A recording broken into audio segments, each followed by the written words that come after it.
Welcome back to Northern Perspective, everyone. I'm Cypher. And I'm Fox. Holy crap, what a day. You say that every day. Well, usually I say holy crap, what a week. But I was just remarking to Fox before we started the stream that the amount of people that we have waiting for the stream to start now, it's just amazing because it just shows the amount of interest that is in these committees. And I think we all remember, maybe some of us better than others, back to when we were kids. And I bet you never thought that one day you would be excited to tune in to a live stream at 9 p.m. about politics. But here we are. Here we are. I know some of you have seen this already. Tyler, I saw you. Thank you for not giving away any spoilers. But it's going to be an interesting one because this is the gentleman whose office this report came from. And this report is not pulling any punches. It is just straight to the facts. And there are some damning conclusions in here. We showed you two of them on our recent ArriveCan video. But I've been going through them. And it's pretty sketchy, some of the stuff that's going in here. Anyway, before we start, Fox, do you want to lay out the rules as we usually have? Yeah, so because this one is a committee special live stream and we expect it to go at least 3.5 or 4 hours, we won't be able to answer general questions in the chat. However, Barnaby is in the chat and I know he likes chatting with you guys, so you can always talk to Barnaby.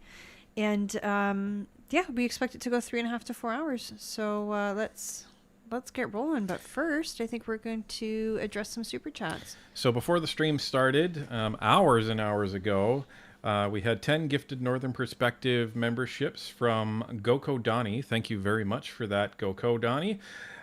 Winston Wolf decided to join the membership of his own accord. Thank you very much. Welcome to the club. And Humble Tracker already dropping 20 total Northern Perspective memberships. Thank you very much for that. And Galaxy Wolf with 5 Northern Perspective memberships dropped, as well as a $2 super chat from Space Dave 2000 saying, let's do this thing. And from what I saw, Humble Tracker is going to be dropping a bingo once we get to 500 likes. There's 633 concurrent viewers right now, which means we need to get those likes up here at 328, and more memberships are dropping. And I have put a link at the top of the chat. You can see it in the blue or the white box there. And it says you can go to this link to check that you have gifts turned on. And that way, if memberships are gifted, you will be eligible to receive one. And Nilik with a $2 super chat. Missed the last one, but excited for this one. Yes, I think we're all excited for this one because this is going to be a hearing where we're not going to be fighting to get answers. We'll probably be fighting to get through the liberal questions, but that's okay. For those of you that were watching live, you would have noticed that the committee started much later. We surmise that that's because earlier in the day they were having a lot of trouble with the voting system. There's a voting app that they give to members of parliament, and apparently that wasn't working too well. So I'm guessing that caused a lot of delays, and they were, processing votes even up until 5 or 6 o'clock. So the hearing was supposed to start at 4:30, but it didn't actually get started until after around 20 to 6. So that's why it was so late. So they might as well just waited and let us live stream the whole thing live. But it is what it is. Galaxy Wolf with a $10 super chat. Excited to finally see a live stream. Listen to your videos podcast style and the live streams after. Well, thank you very much, Galaxy Wolf. Welcome. Welcome to your first live stream. Hope you enjoy it. Margarita Cordoso with a $5 super chat. Super excited for this. I thought LibNDP would have shut us down.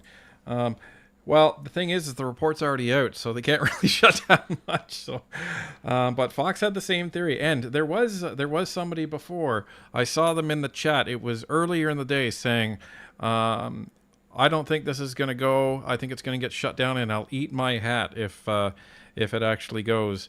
I think the name was Owlet. So you, sir, you owe us one hat being eaten by you. Mark LaForest, member for 1 month. So good to see the informed in the chat. I am a never Trudeau voter. Go Leafs. Well, I think you'll get agreement with Trudeau. I'm not sure about the Leafs, though. Mix your excuses with a $5 super chat. Another broken government app. Quick, drop 50 mil to fix it ASAP. And chat, you are 41 likes away from whatever humble tracker is going to drop next.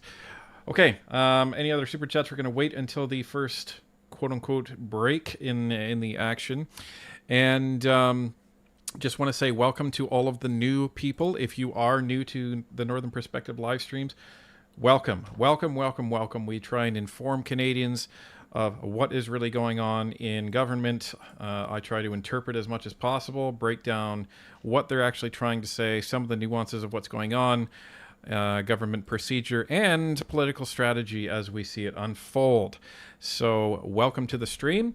And you're going to love the chat if you're new, because everyone is just fantastic. This is a wonderful community that's come together. There's a lot of regulars in chat. Norm, I see you.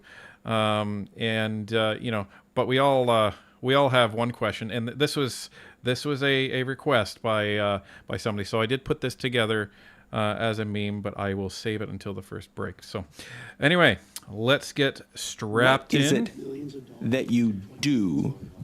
Thank you, Generous. So that was by request.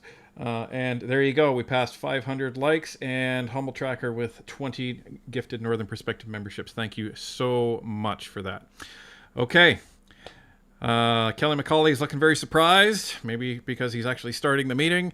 So yeah, this meeting actually started late. It was supposed to start at 4:30, but didn't start until 5:40. 5:40, yeah. So okay, here we go. It's 20 to 6. I think we have full 2 hours resources, so we're going to get going. Welcome back, Ombudsman, and I'm going to butcher your name even though I asked you what it is. It's Mr. Yeglik. Welcome back. It's wonderful to have you. You are a friend of OGO, and it's wonderful to have you with us.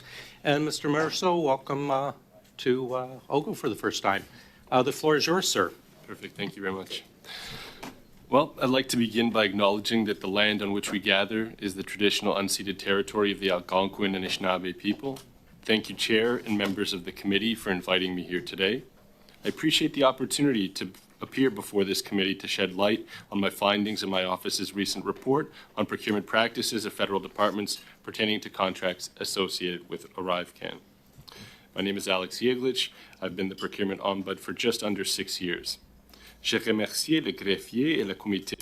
I'd like to thank the Clerk and the Standing Committee on Government Operations and Estimates for inviting me to appear as a witness in the ArriveCan case. The team lead for the ArriveCan report and Acting Director of Inquiries, Quality Assurance, and Risk Management. Le Bureau est indépendant. The office is independent from other federal organisations, including Public Services and Procurement Canada. Specifically, our legislative mandate is to 1. Review complaints from Canadian suppliers about the awarding of a federal contract below $33,400 for goods and $133,800 in the case of services. 2. Review complaints with regards to the administration of a contract regardless of their dollar value. And 3. Federal departments to assess their fairness, openness and transparency, and consistency with laws, policies, and guidelines, which is why we're here today. So on November 14th, 2022, the House of Commons Standing Committee on Government Operations and Estimates adopted a motion recommending the conduct of a review by my office to assess whether contracts awarded by departments in relation to the ArriveCan application were issued in a fair, open, and transparent manner, and whether contracts awarded on a non-competitive basis were issued in compliance with the Financial Administration Act, its regulation, and applicable policies and procedures. Once my office was able to establish reasonable grounds as per our regulatory requirements, the review was launched in January 2023. As per our legislated deadline, my office completed the review of ArriveCan contracts on January 12, 2024. The report was published online on OPO's website, our office's website, on January 24th, 2024. My office completed a review of 41 competitive and non-competitive procurement processes and resulting contracts, contract amendments, and task authorizations, service orders under which was performed for the creation, implementation, and maintenance of ArriveCan. The review does not include subcontracts, as these are beyond the legal authorities of the Ombud. CBSA, Canada Border Services Agency, was the client department for all 41 contracts. These contracts were established for CBSA by Public Services and Procurement Canada and by Shared Services Canada and by CBSA under its own contracting authority. Regarding competitive procurement practices leading to the award of contracts, all 23 solicitations reviewed were issued under a PSPC supply arrangement. Overall, solicitation documents were clear and contained information potential bidders required to prepare a responsive bid. For the most part, solicitations, solicitation amendments, and responses to questions from potential bidders were appropriately communicated, and bids were evaluated and contracts awarded in accordance with solicitation documents. However, mandatory criteria used in one solicitation leading to the award of a $25 million contract were overly restrictive and favored an existing CBSA supplier. My office also identified issues relating to the achievement of best value in many procurements. For 10 of the 23 competitive procurements reviewed, the use of overly restrictive median bands in the financial evaluation of bids stifled price competition and resulted in the rejection of some otherwise high-quality bids. Okay, there's our first break. So, before we get to anything, Fox, why don't you catch us up on the Super Chats and the membership, starting with Alice? Sure. Sorry, my mouse jumped on me.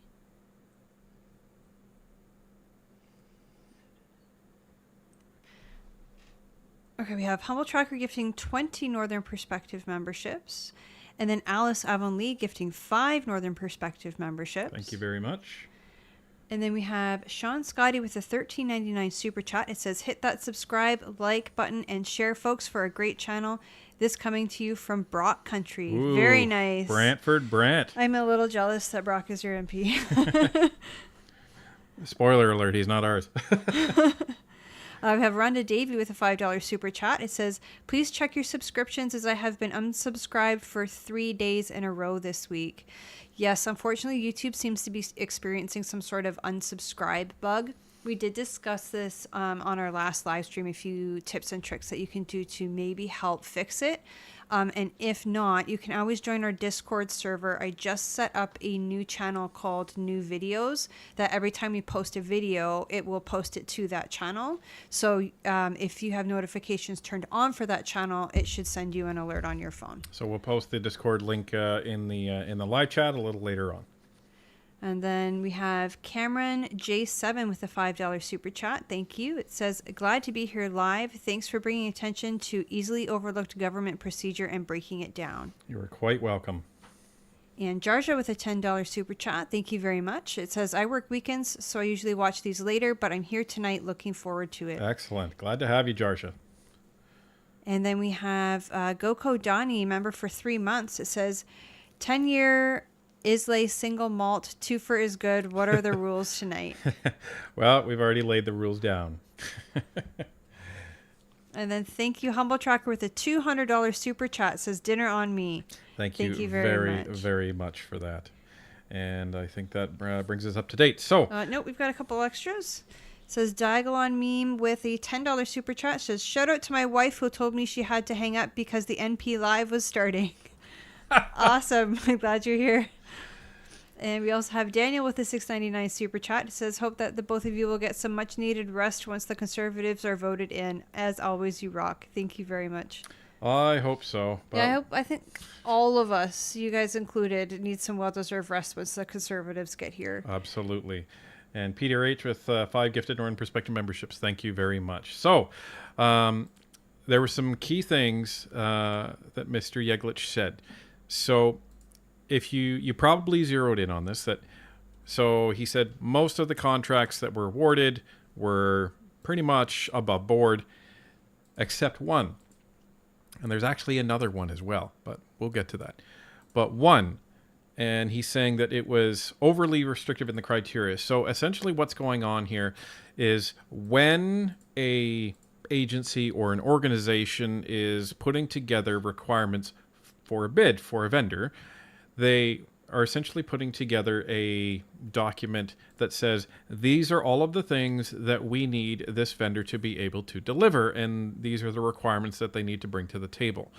And what usually happens is you put that out for tender, and then a number of different vendors will respond to that with their proposal based on what you've actually put out there, and then the agency or organization will then evaluate each proposal, grade it, score it, and then make their decision based on that.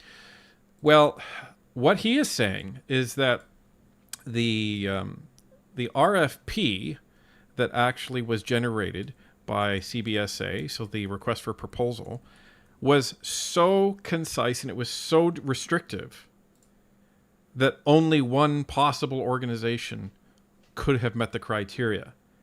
I'll give you one guess as to what organization that was, because he hasn't said it yet, but I'm pretty sure you know the answer. So, let's continue. In roughly 76% of applicable contracts, resources proposed in the winning bid did not perform any work on the contract. This is also known as Bait and switch. bait and switch. When TAs were issued under these contracts, the supplier offered up other resources, but not the individuals that had been proposed in order to win the contract. Files for non-competitive contracts included written justification for awarding the contract through a sole source process based on the exceptions to competition provided by the government contracts regulation. I'm surprised he actually just said bait and switch. Yeah, I'm surprised it doesn't have like a more technical term. Yeah, so what happened there is he's saying one of the most significant parts of this contract being awarded, and yes, it was to GC Strategies for those that are playing bingo. What ended up happening is GC Strategies responded to the bid, said, we have all of these resources that completely match your requirements, and it's not going to be a problem. Well, what ended up happening is when it actually came time to do the work, 76% of the resources that they said that they had on the contract, on the bid, they actually didn't. And other people did the work. So that's, one or two, fine. They're all of a sudden not available. But 76%, that's... something's wrong there. Something's absolutely wrong there, and we'll get into that a little later. A couple super chats here that I'll just fire off. We got Just Me Nicole, $5 super chat. Thank you very much. Watch this in the live stream Janice had today. Couldn't resist mentioning your channel in the chat. Thank you very much. Thank you. We actually heard from another one of our viewers on the Discord that we got a shout out. So that must have been you, Nicole. And Nicole, are you the same Nicole that mentioned us on Redacted? Just wondering, because that was interesting when we heard that. If you were, thank you very much. It's great to get the exposure. And Andrew Paracholi, I think is how you say your name, with a $338 super chat. Thank you very much. And that's your first on a live stream. Thank you. Thank you. Let's continue, Mr. Yeglich. Insufficient records maintained by Shared Services Canada raised questions as to whether certain service orders under the GC Cloud Framework Agreement followed appropriate procurement practices. There was no documented procurement strategy for work associated with ArriveCan, and multiple service orders issued to one supplier were treated as separate, unrelated requirements, despite the fact all were associated with ArriveCan. A majority of the files reviewed were for professional services contracts through which work was authorized for ArriveCan under a TA. Overall, documentation of TAs used for ArriveCan was complete and for the most part properly authorized. However, 20 TAs of the 143 reviewed did not include the specific tasks, including descriptions of the activities to be performed. Resources authorized to work on a contract with TAs must be assessed by the business owner before a TA is issued to ensure the individual meets criteria for the resource category as specified in the contract. There were no assessments for more than 30 resources who were named on ArriveCan-related TAs. As the client department, CBSA was responsible for the proactive publication or public disclosure of contract information on the open government website for the contracts reviewed. Information was not proactively published for 17 of 41, so 41% of contracts reviewed. This result runs counter to broader government commitments to transparency and strengthened accountability within the public sector. As discussed throughout our report, we found practices for awarding competitive and non-competitive contracts, for issuing TAs and service orders, and for proactive publication of contract information that were inconsistent with government policy and that threatened fairness, openness, and transparency of government procurement. I made 13 recommendations to address the issues identified with procurement practices associated with the ArriveCan application. Je vous remercie pour votre attention. Thank you for your attention. This committee for shining the light on these important procurement issues. It is from a commitment to fair, open, and transparent public purchasing that we must improve Canada's procurement system. Systemic reviews and audits are imperative to the proper functioning of the Government of Canada's purchasing powers and the work of committees such as OGO that play an important role in holding both the government and businesses accountable. Mon bureau reste disponible pour collaborer. My office remains available to collaborate with committee members. Thank you. Thank you very much. We'll start with Mrs. Block, please, for 6 minutes. So before we get to Mrs. Block, thank you very much to Thomas McGrand with a $5 super chat. There was an outburst yesterday in the petition part. Greg Ferguson, not sure what MP call out Ferguson for being biased. Well, there's been a lot of problems in in Parliament over the last couple of days with Fergus. Yeah, we were watching the statements by members today, which is usually before question period, and he was like cutting members off when they were like 2 seconds past their time. He was cutting off MPs for saying their partner's name when they were working on something together. Because, you're supposed to refer to them by their seat, which is true. In Parliament, you are supposed to refer to MPs by their office as opposed to their name. But when you're working together on something positive, I think you can make an exception. Yeah. Like, the guy's just power hungry. And anyway, we're not gonna taint the stream anymore talking about Mr. Fergus. Goko Donnie with a $10 super chat. You two need to be on Redacted. You're the Canadian version of that Amazeballs hubby wifey team. Well, we're also not former, mainstream media reporters. Yeah, yeah, they're really good at what they do. Hey, if they want to ask us, we'll come. But I don't think they're going to ask us. Anyway. Just a couple things to touch on what Mr. Yegler said at the end. One of the other main problems that he found was there was a very sketchy approach to transparency. So for government contracts, when they're awarded, they're supposed to be posted for all to see because it's supposed to be public record. And they were saying about 41% of the contracts related to ArriveCan were not posted. And that's a standard government practice. So makes you wonder, why didn't you want to post those, guys? And transparency seems to be a theme in the conclusions of the Ombudsman's report. But that's all over. And we have a member comment from Just Me Nicole. It says, yes, that was me. Oh, perfect, awesome. Nicole. Thank you very much. You are all right. You're all right, Nicole. Thank you very, very much for that. And let's just get through Platinum Sniper, the $2 super chat. Petition E4701 was presented to the House today. Amazing. We watched part of question period, but we didn't watch all of it, and we didn't watch like all of the proceedings in the House today. So that's really cool. We'll have to make sure that we grab that for our video tomorrow. We're hoping to do today's question period, that we'll have some time tomorrow to do it and maybe drop it mid-afternoon. Yeah, hopefully during lunch. So we'll see if we can squeeze it into to Cypher's workday. All right, here we go. Things are going to get interesting, I suspect. Thank you very much, Mr. Chair, and I join my colleagues in welcoming you here today. Thank you so much for joining us. I also want to thank you for the work that you've done in this report. Even though we asked for it, I know that you took some time and further confirmed that it was work that was very necessary.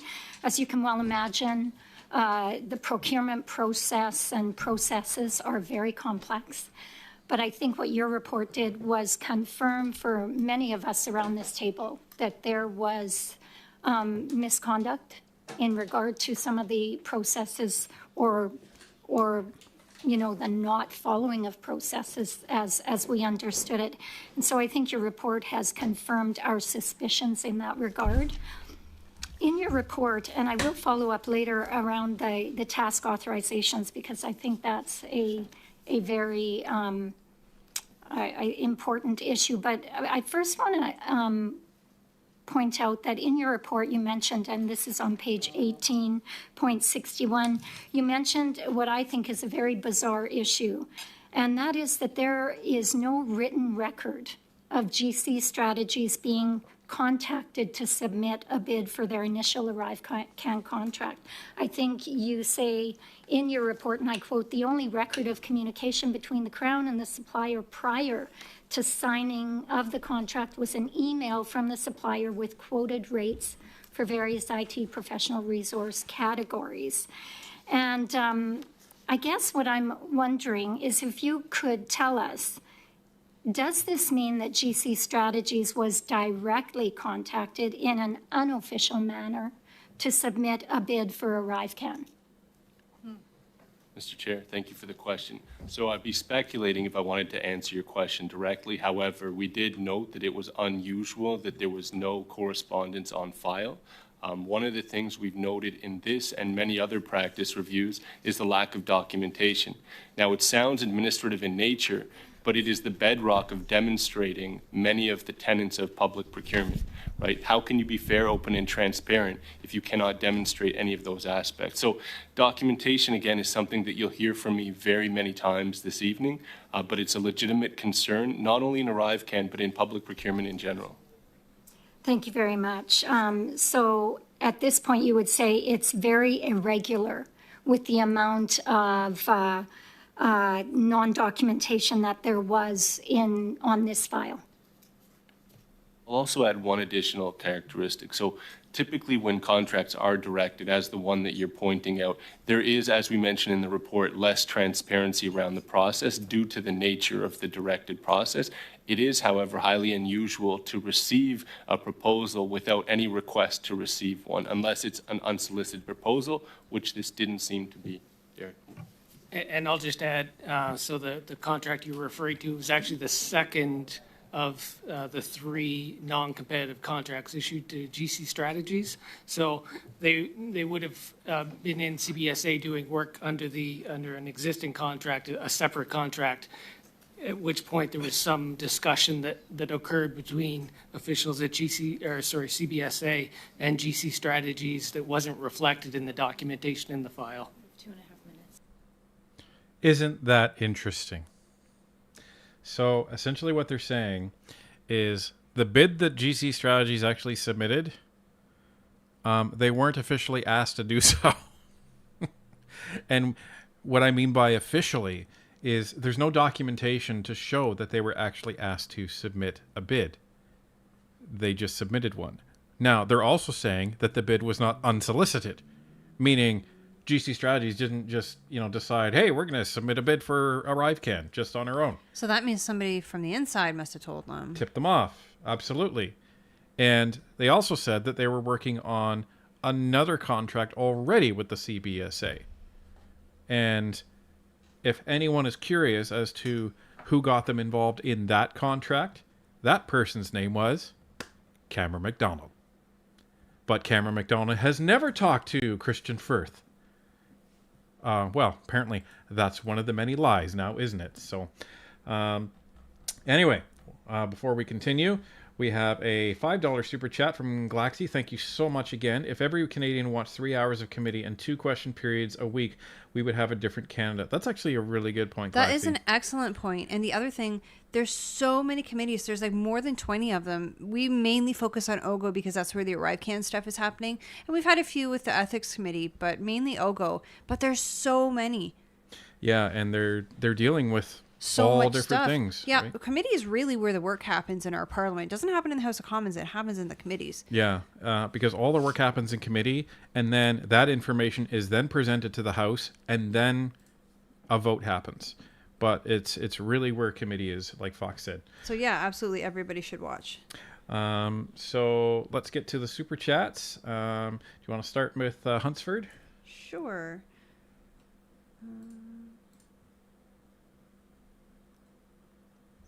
Hunsford says, morning, quick off topic. I'm from Welland and wondering if you know who the Conservative MP is. I looked on the Google and can't find anyone other than the Liberal MP. See you soon at 0600 when I get home from work. Namaste.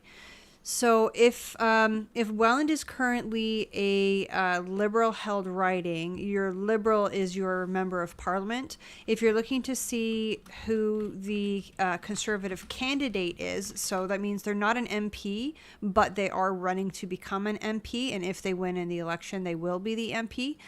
You can check out your Electoral District Association. You can contact them and ask them. It is possible they don't have an individual person picked out yet. But what I'm going to do is I'm going to drop a link for you, and then you can select your riding from the list, and you can contact your Electoral District Association and get in touch with them and ask them.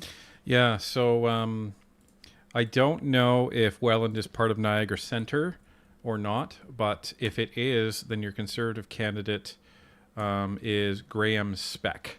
And that was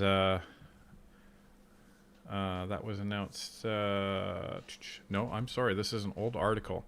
This is for the 2021 election. Scratch that. So it's possible they don't have it. And just listen to what Fox said. And all of you can actually go to that link and select your EDA from the list if you're interested. It's not specific to Welland. It's for all of Canada. And then you just select your riding, and you can contact your EDA.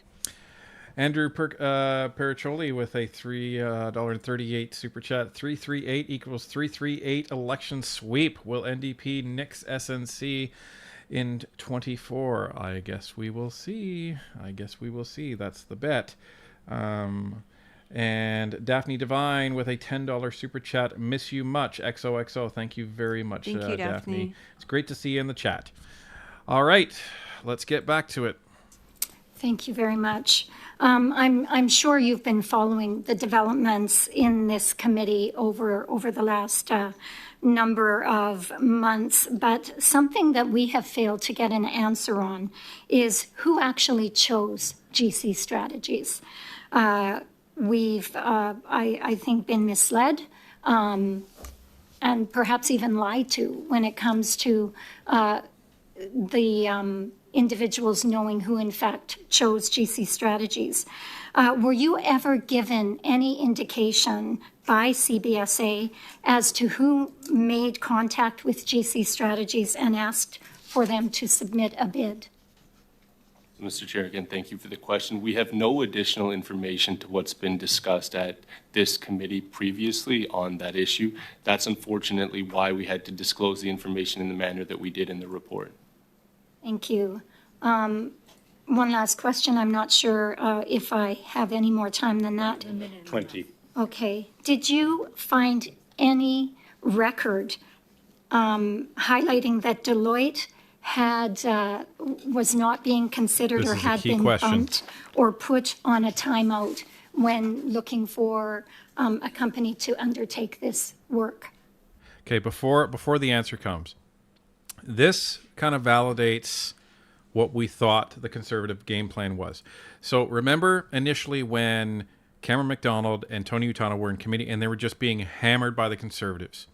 Then when Von Brennan came to committee, you started hearing, or it was really actually when... it was when Ogerman came. Yeah, it was when Ogerman came. But you saw some social media posts by some of the Conservatives, Stephanie Kuzy and Garnet Jennis, about the fact that, oh, well, you know, these two are whistleblowers, et cetera, et cetera, et cetera.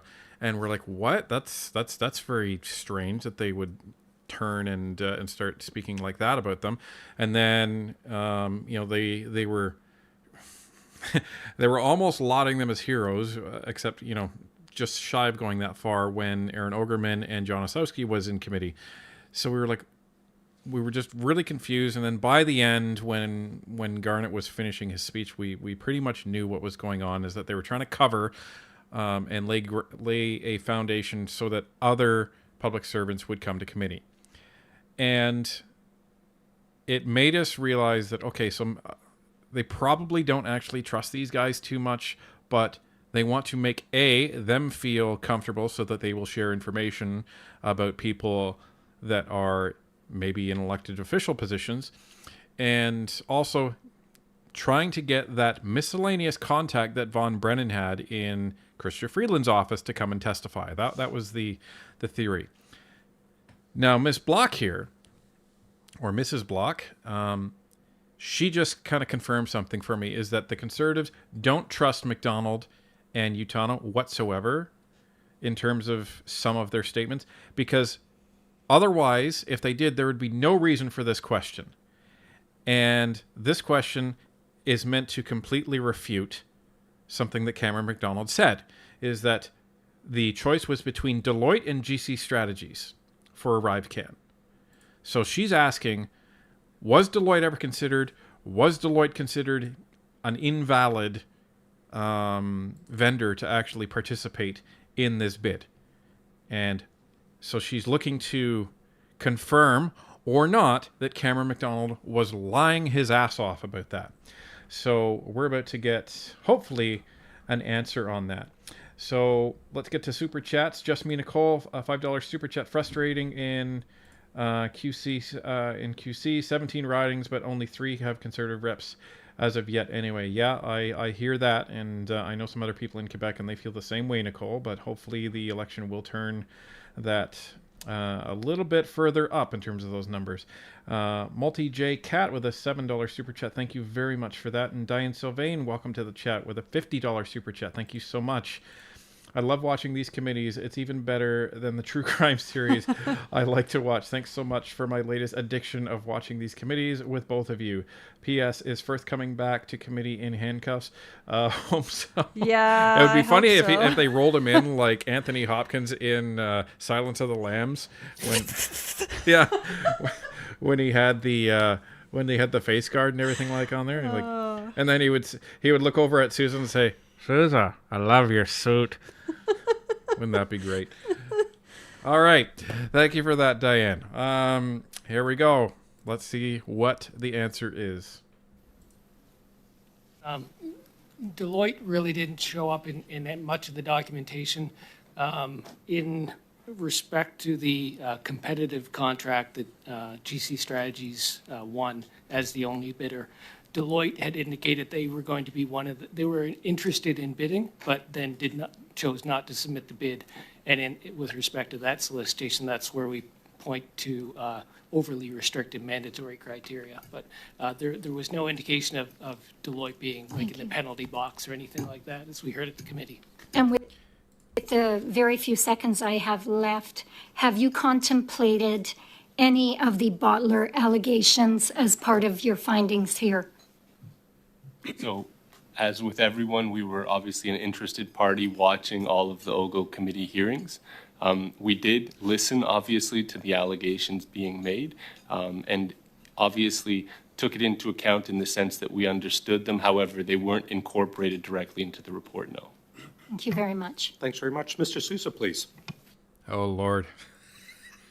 This has nothing to do with ArriveCan, right? Yeah, this ArriveCan study has nothing to do with ArriveCan, right? I just want to make that clear. What a freaking guy. Anyway, so very interesting. They're essentially confirming that Deloitte was nowhere near this. Deloitte was interested in bidding on it, but chose not to because of how restrictive the requirements were. So isn't that interesting? So, like, there's no... That kind of, for me, it refutes Cameron McDonald's statement where he said, I was working all night on the Deloitte proposal. What Deloitte proposal? The only quote-unquote proposal you could have done is one that you would have done yourself, and that's not how this works. How this works is you put together your requirements and you put it out for tender. That's it. So you don't have one person proposing for GC Strategies and one person proposing for Deloitte. The only type of proposal that makes sense is one person was saying, we're going to completely outsource this and do none of the work ourselves, or we're going to have a hybrid approach where we're going to do most of the work ourselves and an outside vendor help us. So all that would, so that's what they would be working on, is the different type of RFPs. But you wouldn't develop an RFP with a vendor in mind. Like that, it completely destroys the whole competitive process. You can do an RFP with a vendor in mind that you would think of working with, but you should never tailor it in the government, I should say, because that goes against all of their procurement processes. Okay, so we have a couple of super chats that came in. Fox, you want to take care of these ones? Sure. So we have a Galaxy with a $2 super chat. Thank you very much. It says, what aura or vibe are you getting from these two? So far, these guys seem really, really actually passionate about their job, and they seem passionate about being unbiased. Yeah, they seem on the level for sure. Yeah, they just seem interested in showcasing their work, and they seem very proud of their work. And it has nothing to do with conservative, liberal, NDP or not. These guys are public servants. They're not appointed by any party, by Trudeau or anybody. Their job is to be a government watchdog, and they seem like they really enjoy that job. And I get a really, really good vibe from these guys. So we'll see if that's well founded. And the next one. We have Peter Giroux with a $10 super chat. Thank you very much. It says, this will be a very interesting and fun night of Northern perspective and putting together a Lego Optimus Prime kit. Very cool. Keep up the great work, and please keep work/life in balance. Oh, that's difficult. No guarantees. Although, we do everything late at night. In case those of you are wondering, why are the live streams always at night? Why do the videos drop so late at night? It's so after our son's in bed, so so that he gets his time with mom and dad when he comes home from school and after dinner. So we're not taking up any of his time. Yeah. And Troy Boyarski with 10 gifted Northern Perspective memberships. Give him a thank you. And I noticed we're at 1480 viewers, and we're under 1,000 likes. Let's try and fix that, everybody. We're watching that. I want to see that at least a lot closer. At least a lot closer. Yes, I said that. Thank you for being here today. Very much appreciate the report as an ombudsman. It's extremely helpful in terms of what you've produced, what you've reviewed, and what this committee has been trying to ascertain. The recommendations are all very reasonable and actionable. I think on the appendix of your report, on page 31, it references the various departments that are in fact implementing or in the process of implementing some of those very recommendations as they saw and as you have rightly put forward. And your findings point to concerns in regards to lapsing of the processes for handling IT services contracts. But there's no allegation, however, of corruption, as far as I can tell from what I've read, and there's certainly no suggestion that there was political interference. What is Sousa reading? Well, here's the thing. Is Sousa correct? Technically, yes, he's correct. But he's also not really correct. This type of report is not meant to say there was corruption. It's not meant to conclude there was political interference. This type of report is a fact-only report. The point of this is to give the facts to committee and then allow committee to make the judgment or somebody else to make the judgment that's corruption. Okay? So that's very important here. And Susan knows damn well the question he's asking. And I assume this is what Mr. Yegelich is going to say, unless he surprises me. But he's going to say, well, our job isn't to find corruption. Our job was to ascertain if the government processes were being followed. And where they weren't, we were going to identify that and why they weren't followed and make recommendations for that. Rico Suave asking the hard questions. Would you buy a used car from this man? I don't think so. From Sousa? From Sousa. I wouldn't buy a piece of junk from this man knowing it was a piece of junk. I would question anything he would give me for free, never mind purchasing from him. Margarita Cordosa with a $2 super chat. Thanks, Troy, for my membership. There you go, Troy. And Humble Tracker, it looks like we hit 1,000 with 20 Northern Perspective gifted memberships. Thank you so much, Humble. And if you got a membership from Humble Tracker, please make sure you thank her and send her lots of love. Peter H with a $5 super chat. Sorry, were you going to say something? Your channel is like an addictive drug. I can hardly wait for my next fix. Thank you very much for that. And thank you to Crash78 gifting 10 Northern Perspective memberships. Please make sure you say thank you to Crash78 if you received one. And Glaxy with a $5 super chat. Like, love, subscribe. Best place to go to be informed. Fort McMurray. Oh, awesome. Thank you very, very much.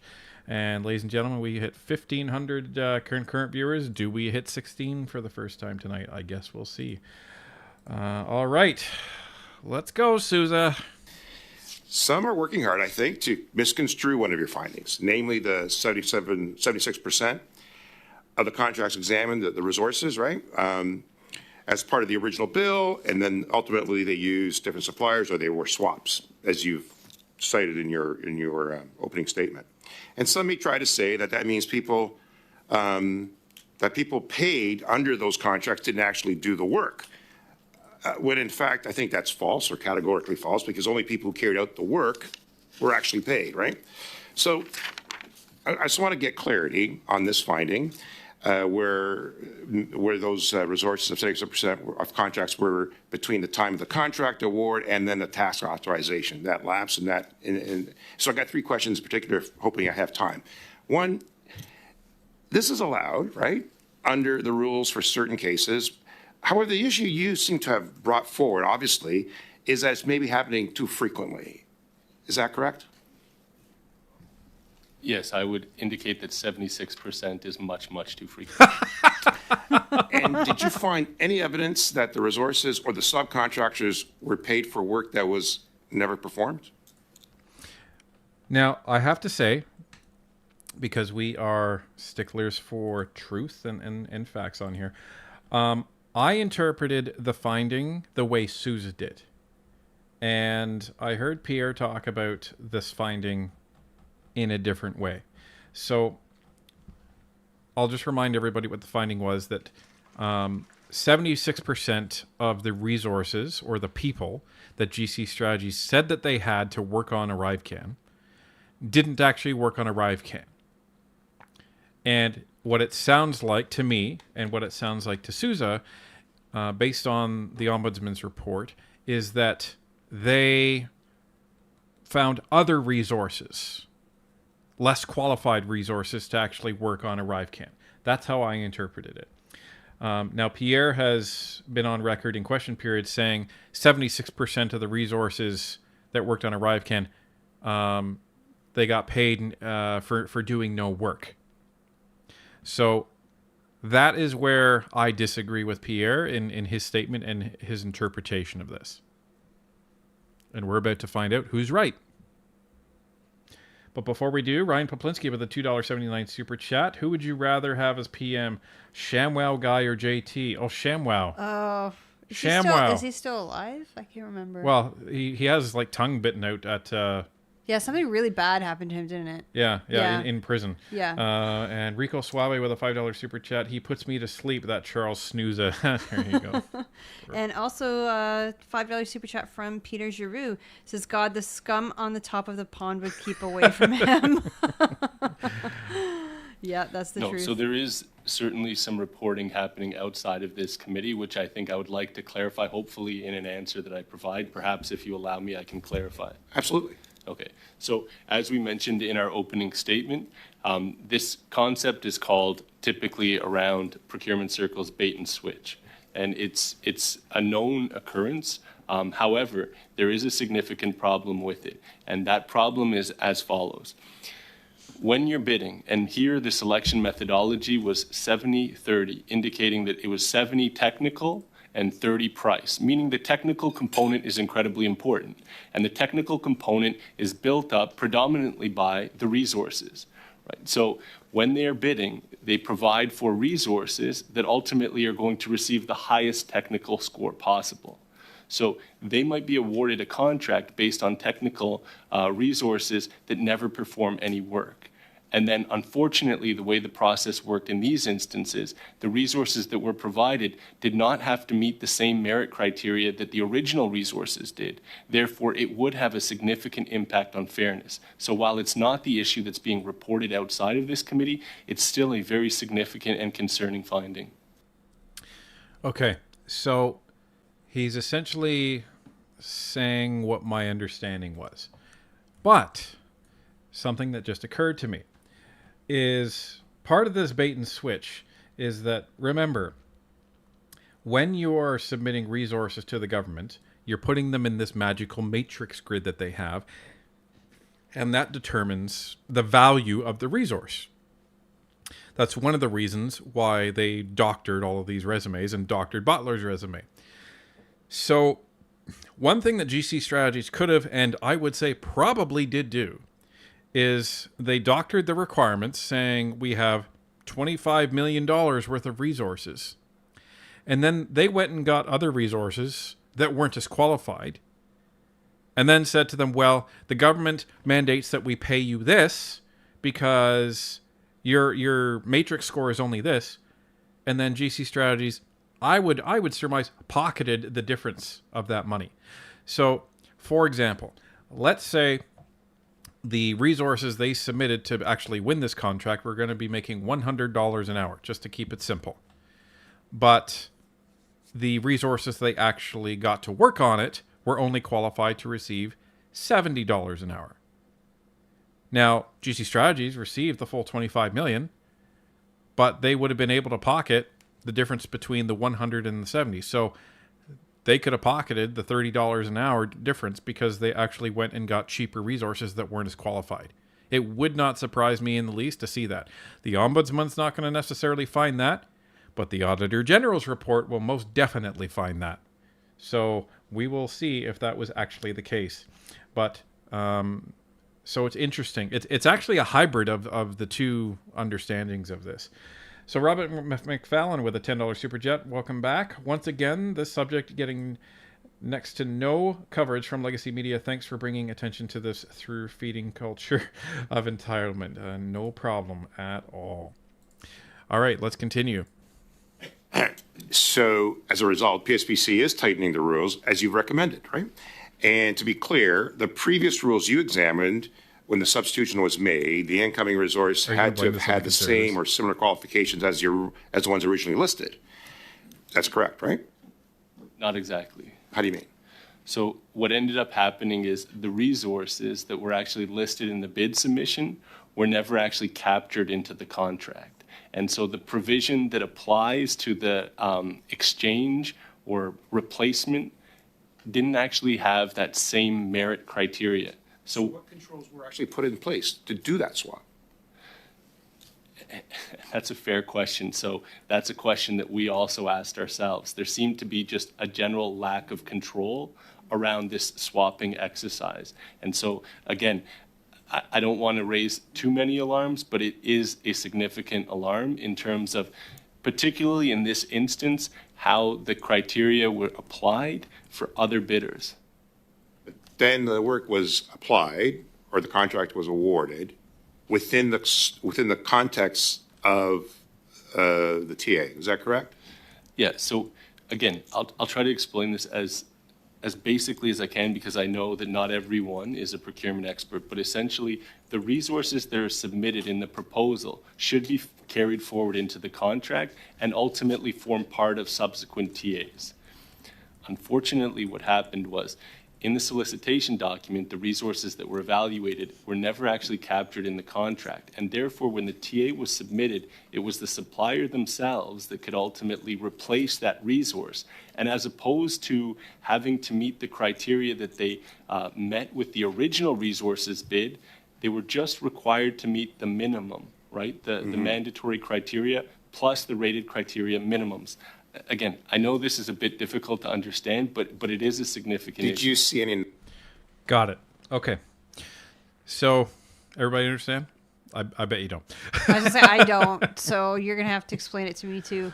Okay. So what happens is, or what's supposed to happen, from what the Ombudsman is saying, is when you have a set of requirements, a vendor is supposed to respond to that set of requirements with X resources. So they would say, I have Bob, Jane, and Jill, and they're my technical people. They're the resources. Okay, fine. Then what's supposed to happen is when the contract is then issued from the government, the contract names Bob, Jane, and Jill on the contract.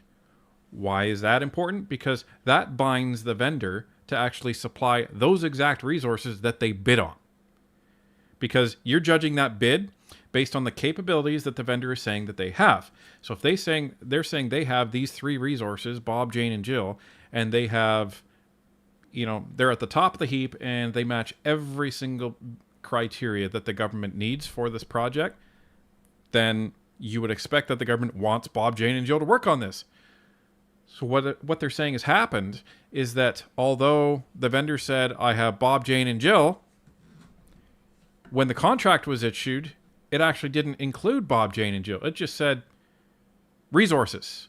And here's the minimum requirements that they need. So to me, that says that's a problem from inside the government. Everyone's crapping all over Christian Firth, which they absolutely should be doing. But now this is providing evidence that something was going on inside the government. Because why would the government issue a contract without those named resources?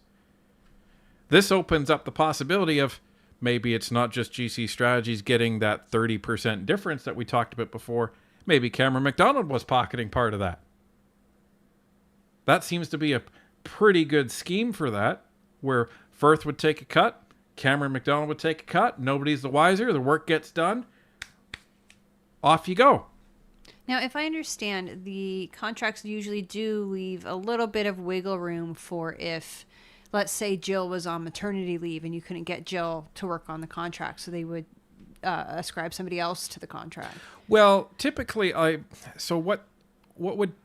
that could be dealt with, it could be dealt with as a change request to the contract. So it's just a simple process that would happen where the vendor would send a change request to the government and saying, Jill went on mat leave unexpectedly, or Jill is on sick leave unexpectedly. We would like to swap out Jill with this other resource. And the government should have the opportunity to say, do they meet the same requirements that Jill had? And if they say no, then the government should say, find me a different one then.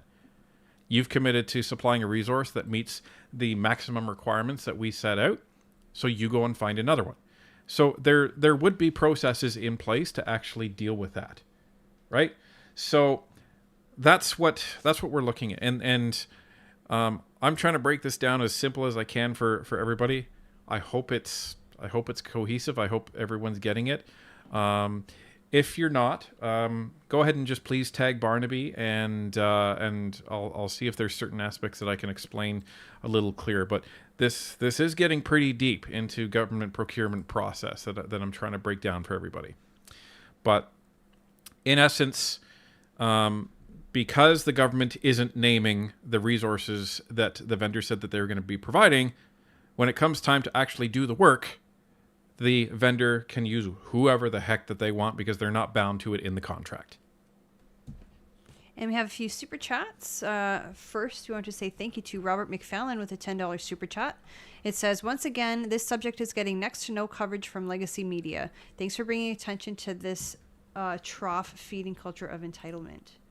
You are quite welcome. And then we have Lisa Lacroix with a $5 super chat. Thank you very much. It says, I absolutely love this channel. Cypher and Fox, you are the real deal. Thank you. We do try our best.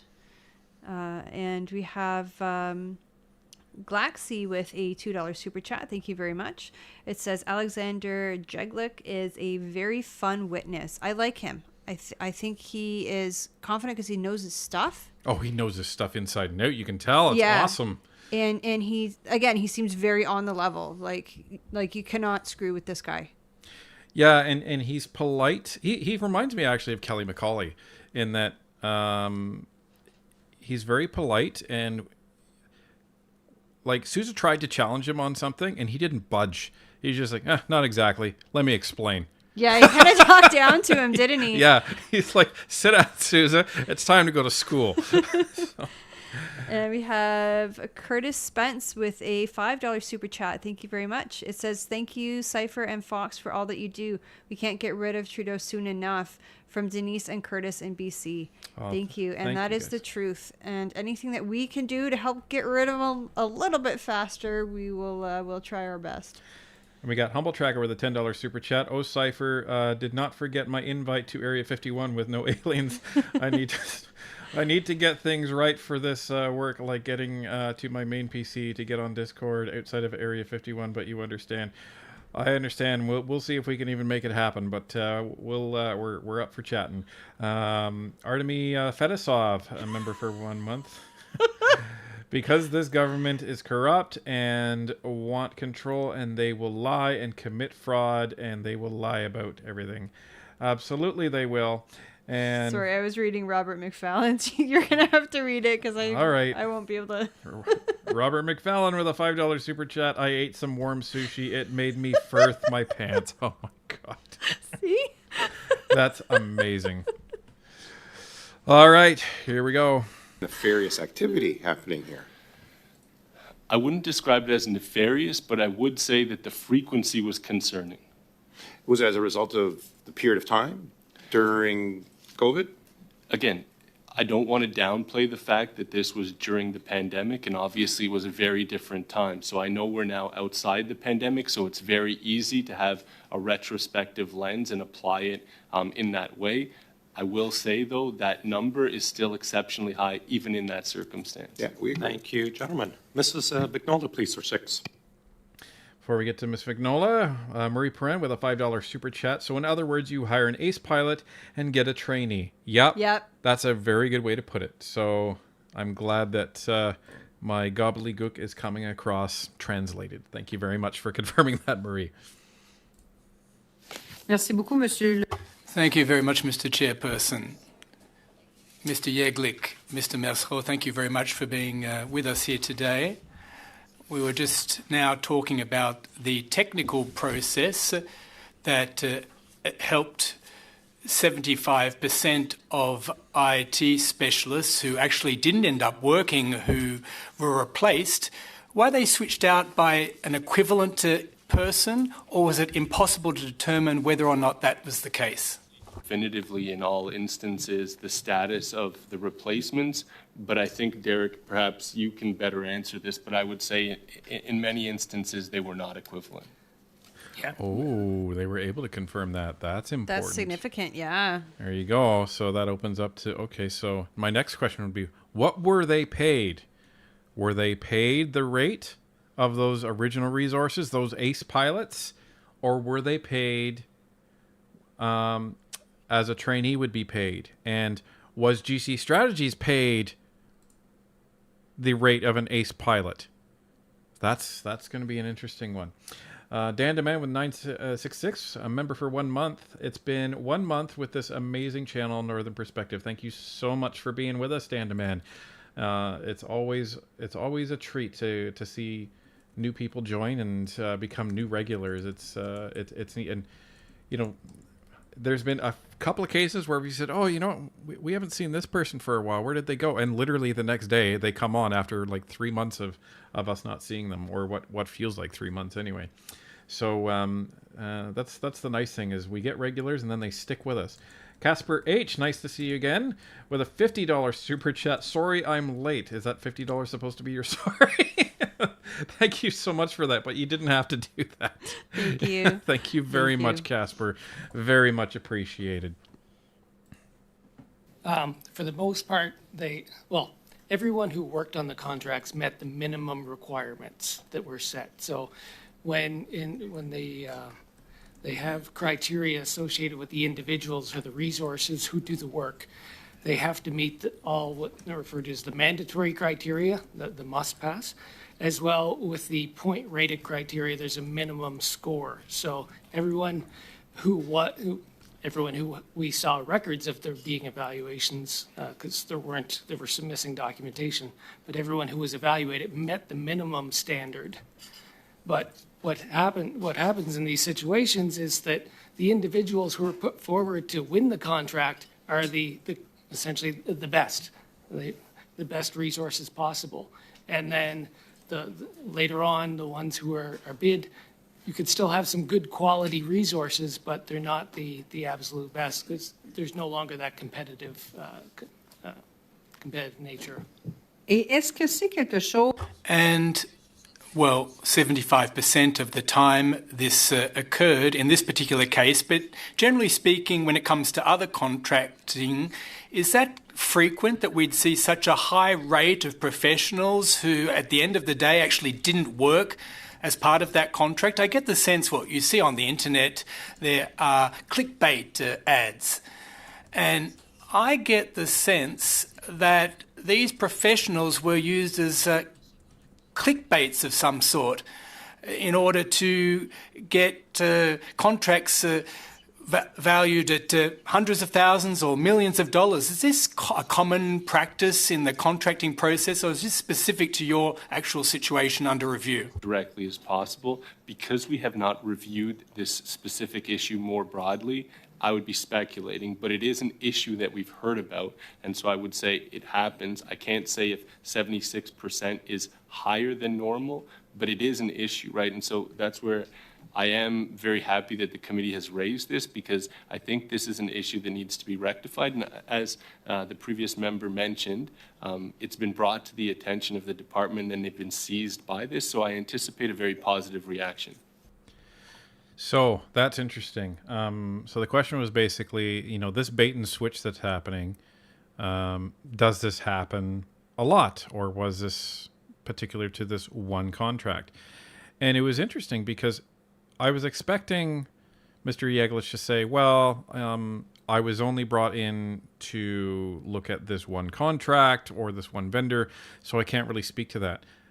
But what he did say is he said, well, I was only brought in to investigate this one vendor, but people are telling me that this is happening. So other people in the public service are telling him, no, like this is happening everywhere.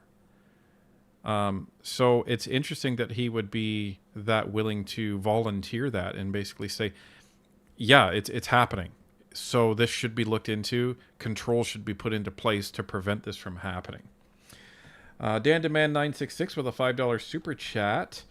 He says, can Christian Firth and Cameron McDonald be in orange jumpsuits now? They should ask Stephen Jobot to get the right measurements. Oh, well Beautiful. done. Well played. Done.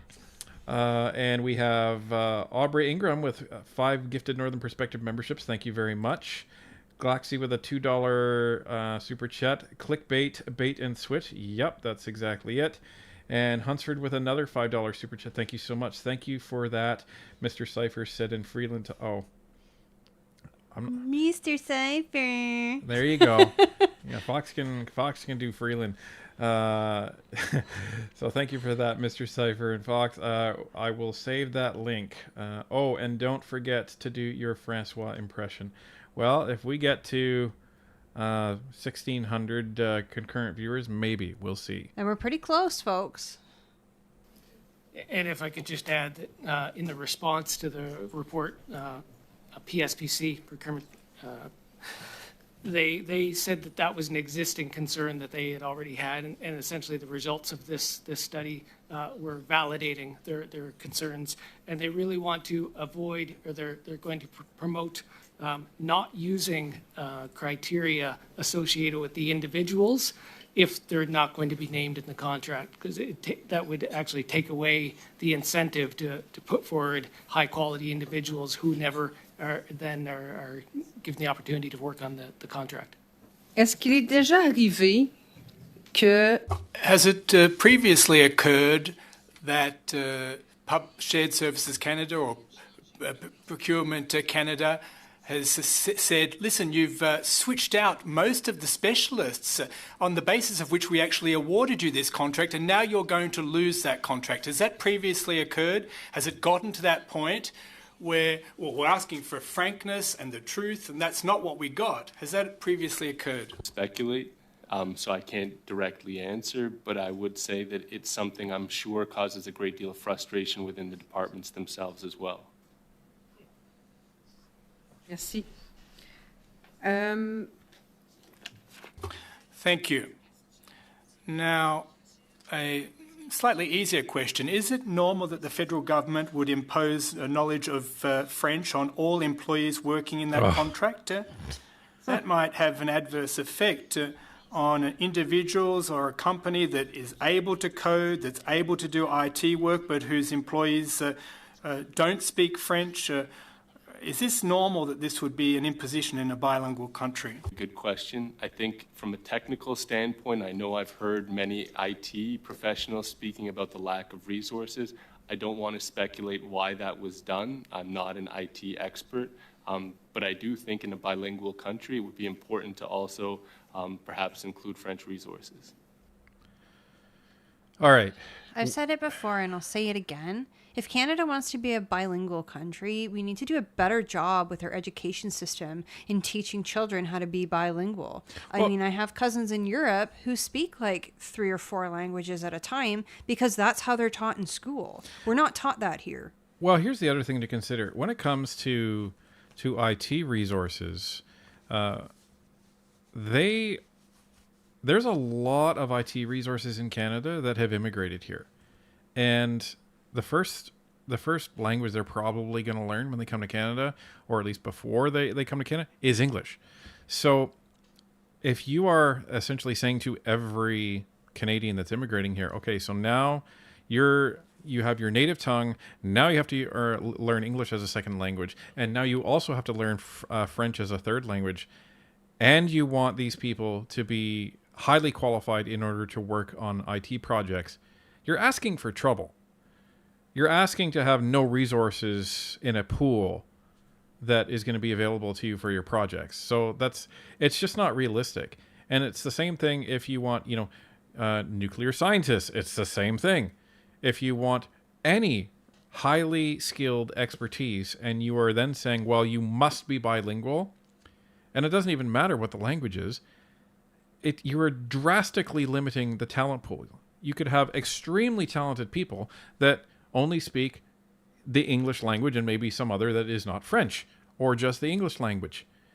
Are you really going to say, no, I don't want you because you can't speak French, even though the actual work that you're doing doesn't have any requirement to be French? It's just because we're government. I'm sorry, I don't buy that. It doesn't make any business sense whatsoever. But when has the government done anything that has made sense? So, that's the question that I'll answer. Okay. So we have a member comment from Shed Dwelling Hermit. Nice to see you. I've been a member for 5 months. Hi, Cypher and Fox. Thank you for creating the best political channel in Canada. Thank you very much for that. Shout out to Humble Tracker for helping to grow the NP family. Yeah, Humble Tracker is basically single-handedly bankrolling all of our members. So we really appreciate all of the love and support that she has shown this channel. We cannot thank her enough, but we will continue to do so. And we appreciate the love and support everybody has shown this channel. Every time you say to a coworker or share one of our videos on Facebook, or go into the comments somewhere and say, hey, Northern Perspective did a video on this, that helps grow the channel as well, and that helps more Canadians be able to see what we're working on. Or you go on a live stream with that Garnet Genesis is hosting and talk about us to spread the word. That's really how this how we end up growing. So thank you very much to everybody who's been doing that. Glaxy with a $2 super chat from BC. They knew no interest wasn't forced.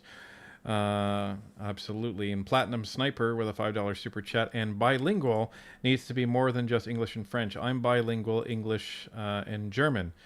Well, unfortunately, German isn't the other official language of Canada, but that's the thing, But you know what? The more languages you know, the better it is, right? Yeah. So it doesn't really matter if it's like German or Italian or French or whatever. I think we should be teaching kids right from when they're little as many languages as possible, especially French, because again, Canada is a bilingual country. I know I have cousins in Belgium who they're taught Italian, French, Dutch, and English. So they speak like 4 different languages from the time they're like 5. And again, it's because of their education system. It focuses on teaching them language. Yeah. So the next super chat I want to get to is Peter Giroux with a $5 super chat. Most programmers know many programming languages, and that is a lot already. Yeah, and depending on where they've learned it, the programming language is only in one language. Like the syntax is one way. It would be kind of disastrous to have two different syntaxes in two different languages for one programming language. I don't think that would work very well. You're asking for a lot of trouble there. So that's why when it comes to IT resources, I don't think it really makes a difference. As long as they can do the job and they're qualified, get them in there.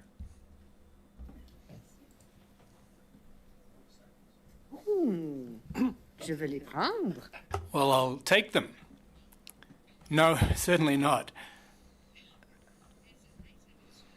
Is it normal, in your opinion, that a company comprised of two individuals, only two individuals, would get an $11 million contract when they haven't even filled out the proper paperwork and the staff were not those who were expected to work on the contract? Is this normal, and what can we do to address this going forward? What I will say is I think what the committee hearings have also done is exemplified the complexity associated with federal government procurement. And you have organizations who exist to help suppliers bid on contracts.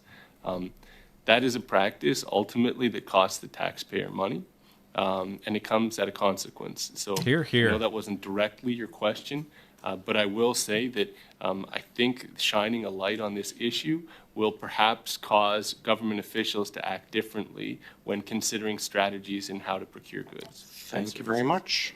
Mr. All right, I think he's going to vote Conservative in the next election. But before we get to the next election, let's get to Shed Dwelling Hermit with gifting 5 Northern Perspective memberships. Thank you very, very much. And we have a member comment from Jay King. Love all 3 of you. Great job of informing us. Just wish YouTube would notify me so I could see your live streams when they start. And we have a $10 super chat from Robert McFallon. Thank you very much. It says, your channel feels like sitting around a campfire with a great group of old and new friends. Oh, that's awesome. That's kind of like the vibe we want. Just like, you know, chill, but you're learning something at the same time. Yeah, thank you very much for that. It makes us feel all warm and tingly inside. Bachrach, please. Thank you, Mr. Chair, and thank you to both of our witnesses for being here. I want to extend our gratitude for your work and your report. It was my colleague, Gord Johns, who brought forward the original motion to study this matter, and I want to thank our colleagues around the table for supporting that. I think this is an issue of, should be an issue of great concern to all Canadians. And the revelations that you've highlighted in your report point to a lot of concerns. I'm new to this study. I wasn't privy to all the testimony prior to this about ArriveCan, but he may have been. I thought I would start sort of at the 10,000-foot level and ask you, in your opinion, having looked at this procurement process, in your opinion, how concerned should Canadians be about the way that ArriveCan was procured? Mr. Chair, thank you for the question. So I do think how I answered a previous question about the emergency context is an important kind of umbrella to remember, right? So ArriveCan was put together during a very difficult time in Canada's history and the world's history. That being said, there are certainly best practices in emergency procurement, and many of those were not followed. And the best example I can give, and I know I said I'm going to talk about this very often, and I will, is documentation. Yes, decisions were required in a very, very brief amount of time, but that does not mean that documentation should not exist on those decisions. And so it's very difficult to determine that something is done fairly, and then therefore raising suspicions as to whether it was not done fairly when documentation doesn't exist. So one of the biggest issues that I found with all of the ArriveCan documentation that we reviewed was the sheer lack of documentation in many instances. That being said, one excellent practice that we did see is in an emergency procurement, one of the best practices that one can do is actually go to existing suppliers who are known commodities, who have been qualified, as opposed to going to new suppliers that you have no pre-existing history with. And that's because they've already been vetted. So it removes some of the concerns associated with emergency procurement.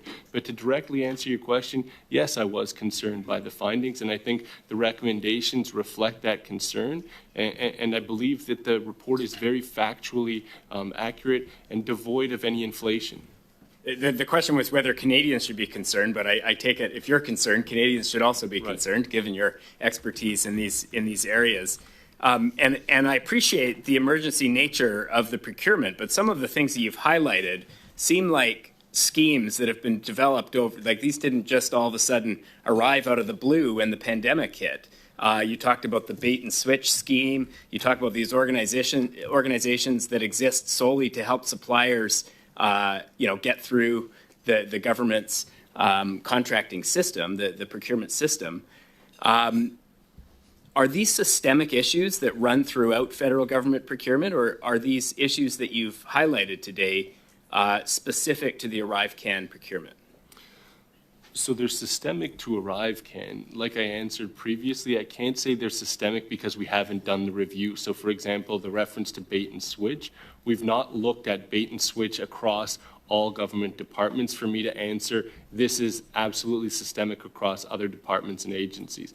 That being said, but like it's common enough that it has a catchy name. Like this can't. I guess what I'm asking. Bait and switch can't be specific to ArriveCan. This is something more systemic throughout procurement. Absolutely. So I would agree with that characterization. I do have to be careful, obviously, because I should only be factual in nature. Where I've done a review, I can give you specific details, specific statistics. I can't give you statistics saying this is higher than normal. But what I can say is, even without a baseline figure, this number is very concerning. Okay, so before I get to what I'm going to get to, KG has a $6.99 super chat. Be nice if they taught languages like Europe instead of the revolution elting gender ideology. Thank you, Northern Perspective. Yeah, you go to Europe and everybody knows every language around there. Yeah, last time I was a teenager when I went to Europe, and our tour guide knew like 8 languages, and that was just like mind-blowing to me because I only spoke English, right? Margarita Cordoso with a $5 super chat. It'd be nice if schools taught anything but their ideology. Yeah, I agree with that. Yep, actually I heard, was it Alberta today? I heard that they were saying that parents need consent for change of names or pronouns. So no doubt there'll be some pushback on that. We'll be hearing about that. Yeah, and it's nice to see that that this is actually starting to receive, proper pushback, because it's not right. It really is not right. So, but wanted to show everybody something. So remember our friend Mindone. I'm sure everybody remembers him. He was the CIO, the Chief Information Officer, at the time that the ArriveCan app was being built at the CBSA. And this gentleman mentioned a lack of documentation. So, wonder why that would be. Well, the Globe and Mail has a theory. Here's the theory. Canada's Chief Technology Officer accused of manipulating, destroying files at the CBSA. Uh-oh. Canada's Chief Technology Officer, Mindone, a central figure in the hearings related to the ArriveCan app and contracting misconduct allegation, faces accusations of taking unusual steps that led to the destruction of emails at the Canada Border Services Agency, a claim he strongly denies. According to an internal complaint filed by a CBSA IT employee and obtained by the Globe and Mail, Mr. Doan is accused of moving data files around in a way that led to the permanent destruction of emails and other documents that may have been relevant to an access to information request about the agency's interactions with GC strategies. Oh, that doesn't sound legal. The private two-person IT staffing company has received more than $59 million in federal contract work since 2017. So, Mr. Doan, what's up? Yikes. What's up, Mr. Doan? You're coming back to committee. And the other thing I was going to say is, I think Christian Firth probably should have went back to committee before Christmas. because He'd probably be in a lot less trouble. well, yeah, that's what I'm thinking. Because the more he waits, the more they say, "Fine, we'll bring in these other witnesses," and all these other witnesses are saying, "Oh yeah, GC strategies are corrupt as hell." So it's just going to make it worse and worse and worse for when they do come back. And Firth and Darren Anthony are watching this saying, "Oh shit." So, there's just one word that's probably going in through, or one thought that's going through their mind. You will be destroyed! Yeah, exactly. And thank you to Glaxy with a $2 super chat. Says vibe check ? What do you think? Vibe check for these guys. So if I had to gauge their political leanings, they are very analytical and they're very pragmatic. So They look and sound like conservatives. they look and sound like conservatives. But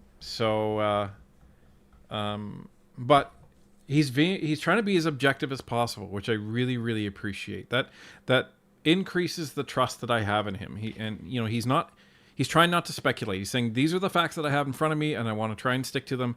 If I were to speculate, this is probably what it would be, but I can't give you any guarantee on that. So he's doing a really good job here at speaking to what he's been asked to do and trying to avoid making unfounded accusations. Well, and it also prevents the Liberals, which that's probably the party to do it, but it prevents anybody, but probably the Liberals, from coming back later and being like, "Oh, well, you weren't objective. You're biased towards the Conservatives," or whatever. Yeah, like Sousa's already trying to say, "Oh, well, you've made your recommendations, and it sounds like a bunch of them are already done, so we're done here, right? We don't even we can go." Yeah.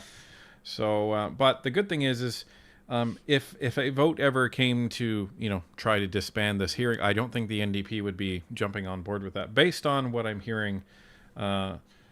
Gord John's replacement say. Margarita Cordoza with a $5 super chat. Firth and his cronies probably left the country already. Well, maybe. I hope not. I really hope not. But that is a legitimate concern that I have. I don't know how concerned I should be, but it's always kind of back in the back of my mind. Rabu Sadis with a $5 super chat. Nothing like putting your foot into it by destroying evidence. Yeah, especially when you're the executive in your department. You're not necessarily the one that knows the most about the department. It's the foot soldiers that actually know the most because they do the work. So when you have an IT guy saying, no, he did this and this is how it worked, he's probably going to know. And he probably sees the digital trail that Mindone left. So he can say, yeah, this is what he did. And he can deny it all he wants, but we have the logs. So good luck with that, Mr. Doan. And a couple more super chats. Eric Campbell with a $5 super chat. Thank you very much. You're first on a live stream. Peter Drew with a $5 super chat. I just wish they would swear in everyone they call in. This would give them more power and build up more resistance of lying. Yeah, I don't disagree with that. Robert McFallon with a $5 super chat. With this amount of money being shelled out, is it just blackmail? Well, that's the question, right? Who got rich? That's the question that's being asked in question period. And we want to know that as well. But I highly doubt that all of the money that was given to GC Strategies stayed in GC Strategies. I highly doubt that. Wilson Weber with a $5 super chat. You can tell he isn't liberal because he actually answers the questions. Keep up the good work. And Isn't that the truth? And he doesn't say, let me be very, very clear. I noted your discussion about the use of median bands to disqualify bids that were either very high or very low. And you noted that the way that the median bands were set up really favored higher bids than lower ones. Does this, by extension, can we infer that the government paid more for the ArriveCan app than they otherwise could have? So yes, I would agree with that characterization that the bans did have a negative impact on the price paid, meaning higher prices were probably paid than necessary. And again, I think one of the distinctions that one can draw is the traditional band is the median plus 30 and median minus 20, meaning that prices within that range are acceptable. In this situation, it was done differently, right? And there was no justification provided, and that's why you saw the recommendation you did in this area. What's the justification, out of curiosity, for an asymmetrical median band? And again, I wish I could give you one. We were looking for one to better understand, and none was provided. Revu Saves with a $10 super chat. As an IT guy, it's amazing how much we're treated like furniture. We see all kinds of things and people say stuff in front of us like we're not even there when we're working on their PC. Yeah. Yeah, I have a story, a kind of an inappropriate story of a friend of mine who worked in IT for some big company, and he had gone to fix somebody's phone and had pulled up the phone, I guess, onto the computer so he could fix it. Okay, I'm not in IT, so this might sound ridiculous. But like he went to fix it, and there were all these photos of the gentleman's wife, and she was not wearing clothing. So, yeah, people just, I guess, don't think of these things. Yeah, it's funny. And I think people think that... It's funny. You either get people that think IT is God and they know everything and they watch everything and they're super paranoid, or they think the absolute opposite of it. And of course, it's always somewhere in the middle. So, but I don't disagree with your assessment of that, Revis 80s. Diane Sylvain with a $5 super chat. Who told Mindone to destroy emails? Why? Brock's next question soon. Going to the top of his mafia-style government. Well... yeah, I hope we find out the answers to those questions. I was just going to say that Brock's no doubt been taking notes this whole time, and his questions are probably changing a little bit.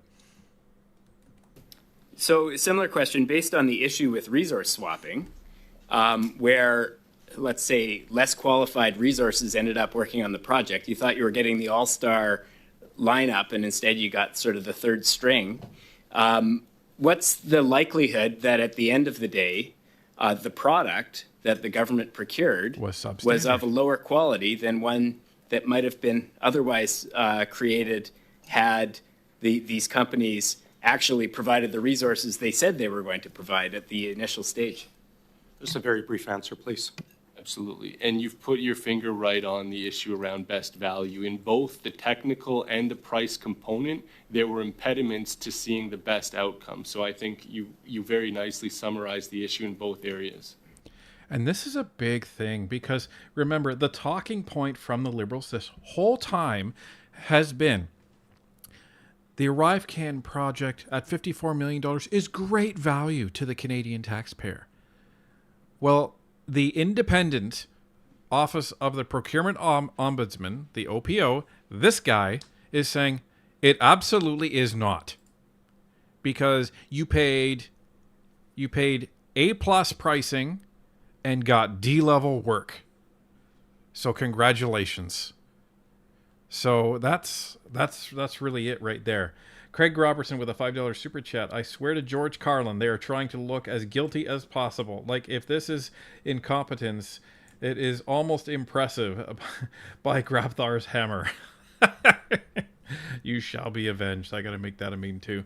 Jay King with a $5 super chat. I assume this means McDonald in Firth is drinking margaritas in Mexico right now with his money in Grand Cayman Islands, I bet. That could be a possibility. But Mexico extradites to Canada, so he's not going to be there long if that's where he is. There you go. Maybe he's on the plane. Rock Monkey with a $7 super chat. Fell behind, but here to the end. Thanks for the wicked streams. No problem. Great to see you back. And Peter Drew with a $2 super chat. The stories I have being in IT, but I won't say. Oh, I believe it. So, Mr. Chair, we overpaid and we got a product that wasn't as good as it should have been. I think that's the sum of the story. Thank you very much. Mrs. Kusi, please, for 5. Liberals getting uncomfortable. Thank you very much, Chair, and thank you to our witnesses for being here today. I'm going to continue with this theme of bait and switch. And of course, for clarification, this is where a vendor provides. Does that mean that Christian Firth is a masturbator? Oh, Lord. Just got to put that out there. A proposal with specific contractors, is awarded the contract, and then after being awarded the contract, uses other individuals not specified within the proposal that was submitted and that the contract was awarded on to complete the work. And as you pointed out in your report, 76% of the contracts did no actual, 76% of the 76% of the contracts, the resources proposed to work on the contract did no actual work on the contract. Do you see this as a form of fraud on behalf of the vendor that submitted the proposal?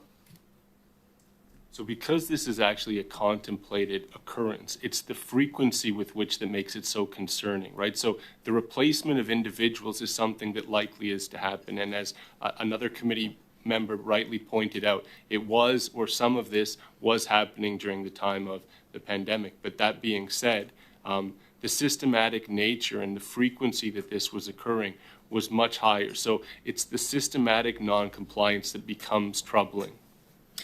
And do you believe, after seeing this occur in 76% of the contracts that were awarded, that there should be a system in place to immediately suspend contracting with the company? Because we did see with this government that they had indicated that they were suspending operations across the government with this vendor and then later seemed to withdraw that. What are your thoughts on that, please? Mr. Chair, thank you for the question. Again, my role is to make recommendations to the departments themselves. In terms of an outcome for a specific supplier, it wouldn't be appropriate for me to comment because, again, that wasn't the nature of this review. But system-wide, having seen this in this specific case, would you make that recommendation? I would not. I have not, so I can't say I would have. Okay. Yeah.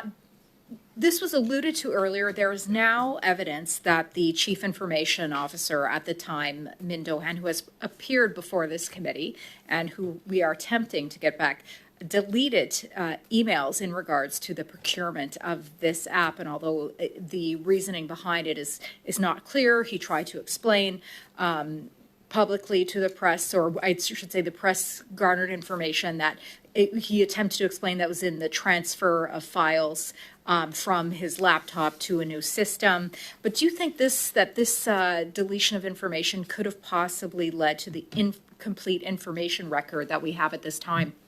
I swear I did not watch this committee before. No, we went in blind as we usually do. But I guess it shouldn't be surprising that Kuzi is bringing this up because this article wasn't it wasn't released that long ago from what I understand. No, it was within the last couple of days. Yeah, it was. I think it was the 26th of January that this was released. So, but I'm glad this is in here because I want to know the answer to this. Lady Loves Cats with a $7 super chat. Master Bater Badum Ching. Yeah, I saw some people liked it and some people rolled their eyes, and that's the response that I expected to get. So there you go. But I saw some people were thinking it, so it wasn't just me. Can't speculate specifically on the issue that you presented, though I will say that it is highly problematic in terms of the void of documentation. Now, I wouldn't suggest that one individual deleted all of the records that we didn't receive. However, obviously, if there was a true deletion, the impact would be very significant. Is there currently no system in place to ensure that all communications are automatically uploaded and saved? There's the saying, something on the internet never goes away, lives on forever. Is this not the same with the Government of Canada and our systems? So you'll see in the report, we do note a good practice around communications where there is an electronic database and there are other electronic databases referenced. However, this is a systemic issue. The one reason why you didn't see a document retention style recommendation coming from us out of this report is because we've actually done previous reviews of both of these departments and found documentation deficiencies. So we've made that recommendation already, albeit we now have to follow up with those departments to ensure that documentation practices have in fact improved. That's interesting. So we've already told them that their documentation process sucks. And we've told them that they need to improve and told them how to improve. The question is going to be, when did you tell them that? Because if that was years ago, then that's going to be a problem. So let's get back to a member comment from Sean. Member for 3 months. Love your content, guys. I arrived late tonight, but since I'll be driving all night tonight, I'll at least be able to listen to it to the entire stream. Well, glad we can be there with you, Sean, and keep you company as you're driving. Just stay awake, but we'll try and keep you awake, especially with my bad jokes. recommendation clearly that this government did not listen to and attempt to fix. My last question is, GC Strategies won a $25.3 million contract in May of 2022. Is it correct that GC Strategies was the only one who could win the contract because the mandatory criteria required the winning bidder to have worked on 3 contracts the CBSA had previously sole sourced to GC Strategies? And can this contract still be considered to be competitive when the criteria is so restrictive? So as we noted in the report, absolutely, the criteria were identified to be very restrictive in nature. And as we mentioned in the report, it was highly unlikely that any other participant in the process could have been the successful bidder other than GC Strategies, because as we noted in the report, they heavily relied on the 3 sole source contracts that they had provided to CBSA as justification for complying with the mandatories. And when you look at the uniqueness of the mandatories, that's why we were able to say on its face that these mandatories were overly restrictive. In terms of your second question, could we say that this was still competed? It was competed. However, these mandatories made it very difficult for any other participant to participate in that process. I wouldn't say difficult. I would say impossible, because if one of the requirements that was in the RFP, the request for proposal, was that they had to have worked on the 3 other contracts that the CBSA contracted GC Strategies on, well, then that's going to be kind of impossible, because the only vendor to work on those other 3 contracts was, who is it? GC Strategies. Like, come on. Like, anyway, let's continue. Thank you to our witnesses, Chair. Thank you. Mr. Shawari, please. Thank you, Mr. Chair, and welcome, Mr. Jeglik. It's good to see you here, and thank you for the work you've done. Looks like over the Christmas to be able to, and New Year to be able to put this report, solid recommendation, and I think the way you characterized the report and the work that you've done was a fair statement, that it was factual, it was balanced, and it was recommendations. During the course of at least last 10 or 20 minutes, there's been a lot of responses, and I just wanted to get one thing clear starting. Did any money paid for any work that was not done? Put the whole bait and switch and all of those things done, but was there any money gone to any contractor or any company for a work that was not done? Mr. Chair, thank you for the question. So I can't speak again to the payment. We did not look at whether payment was in fact made, so I cannot answer. Okay, no worries. Yes, that's what the Auditor General is going to be coming back with her report. She's going to be, no doubt, doing a forensic audit as it relates to all of the payments, who got paid, where that money went, and who got rich, hopefully. But hopefully they'll be able to trace it all the way down the line. Robert McFallon with a $5 super chat. Master Baiter, I just first my pants laughing. Good one, Cypher. You are. Oh, you welcome. too. You are welcome. There we go. Are you aware whether CBSA has accepted or rejected the recommendations that you've made? So it's actually in the annex of the report. You'll see that CBSA has in fact accepted the recommendations in the report and have been quite forthcoming in their action plan in terms of what they're going to do to implement change. Yeah, great. So my understanding, very much like yours, is that CBSA has already accepted all the recommendations, and a lot of the work on implementing those recommendations has already started. Also from the scope of the work that CBSA on the review of these contracts is done, do you know whether it was limited to any type of services, or the stop and review was for all contracts for all the services? Unfortunately, I'm also not clear on the question. Yeah, well, the key thing is CBSA. Wow. Did you see Brock? He's like, this guy's a turd. That's exactly what he was thinking. God. Ravu Sadies with a $5 super chat. The AG report is going to be epic.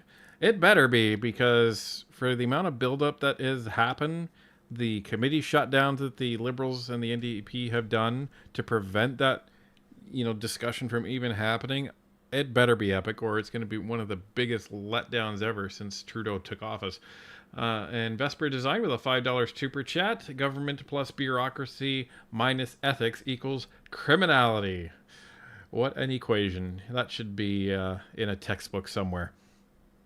Not only stopped all the contracts for IT, it stopped all the contracts and they put it under review. Right. So they've gone above and beyond. Can you confirm that? I cannot confirm that, but Okay. I would suggest you would ask that directly to CBSA. Yeah. Yeah. Okay. Let's go back to the concept of bait and switch. And I come from a management consulting background, and I'm very familiar with the bait and switch. Not that I've ever practiced it, or the company, the organization that I work with practiced it. But I want to bring a perspective that I'd like your feedback on. Traditionally, when you look at a very valuable contract, naturally you put your A team forward. And it is the A team that does the presentation, but also understand that A team is part of the very scarce set of resources. And if the client takes longer than anticipated to be able to make that decision, often both the company, the consulting firm, as well as the client are put in a position that, given the length of time that is taken to be able to come up with a final decision, those resources might not be available. I can tell you on a number of projects, I did the presentation, I was there, and I had to go to another client because the existing client That's great. This isn't an interview for you. I'm not taking in any way the great work that you've done and the fact that this practice exists, but did you, during your process review, look at any type of timeline that this happened, or you just focused on the frequency of it? If I could respond.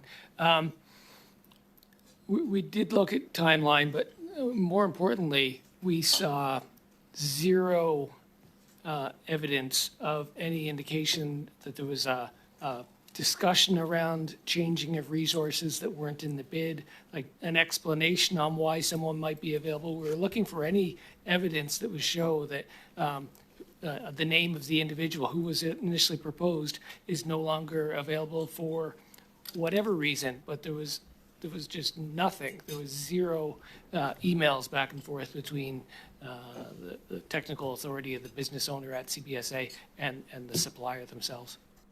So Liberals are trying to explain this away, saying, "Oh, well, I've been in management consulting, and this happens all the time, and it's you didn't look at the timeline. It was just did this happen?"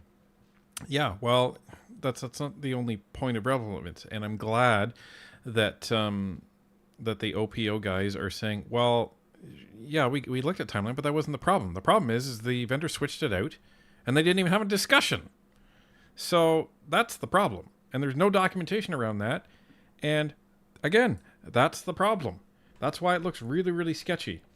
Bev Thiessen, welcome to NP Supporter. Very nice to have you aboard.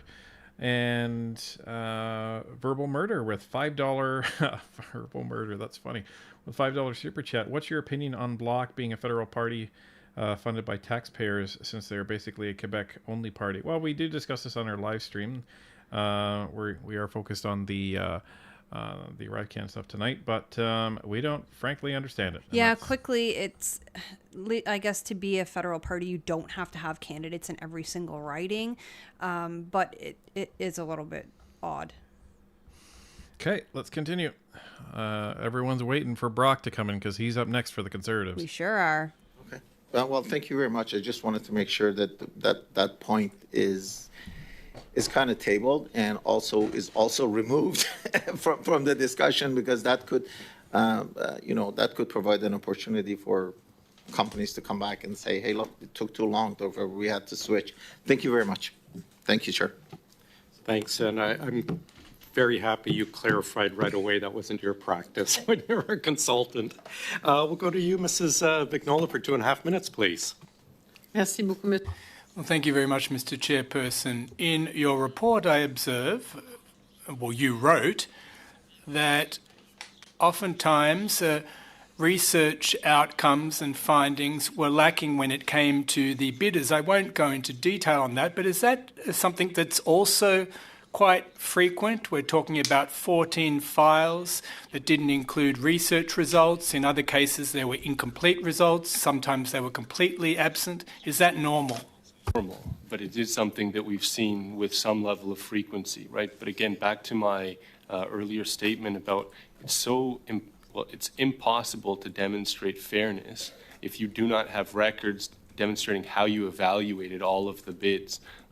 So when you lack the consensus evaluation of a specific bid or all specific bids, I'm not sure how you would then argue that you've done things appropriately, right? And that has been our issue in writing this report, is that when there's a lack of documentation, it's getting more and more difficult not to make negative inferences from the lack of documentation.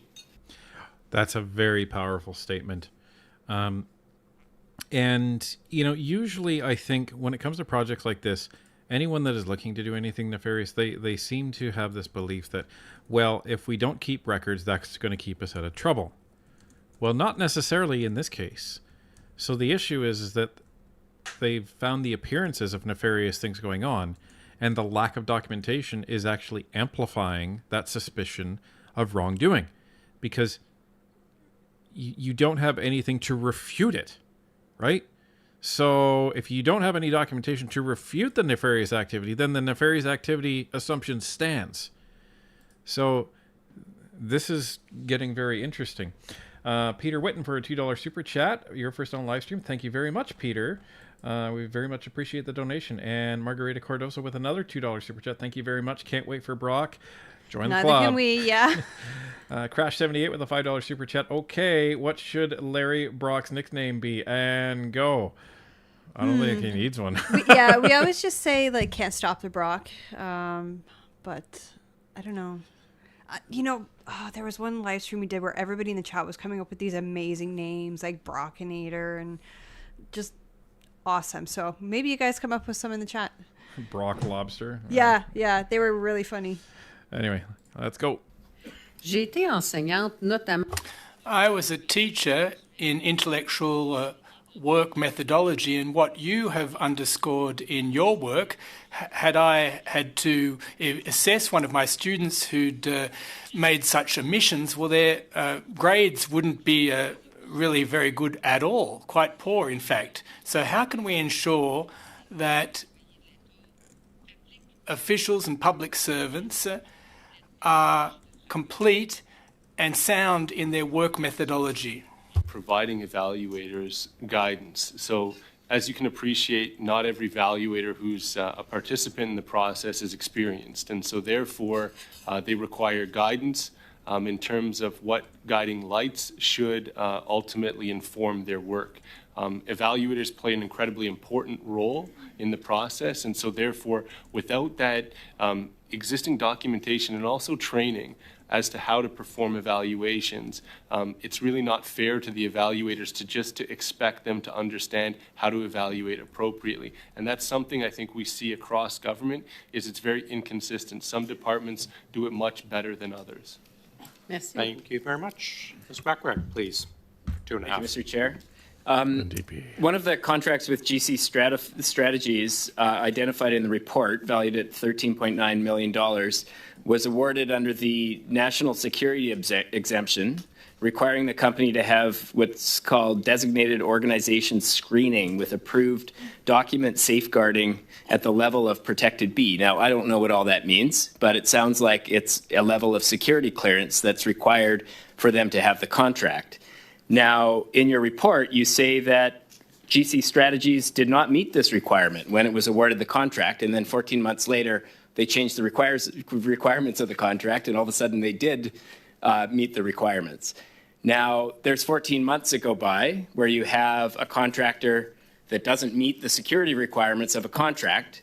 What kind of documentation did they have access to during those 14 months? And what level of risk did it place our country in, having a contractor that was not properly screened, working on, a IT project that obviously is an important one and involves all sorts of classified information.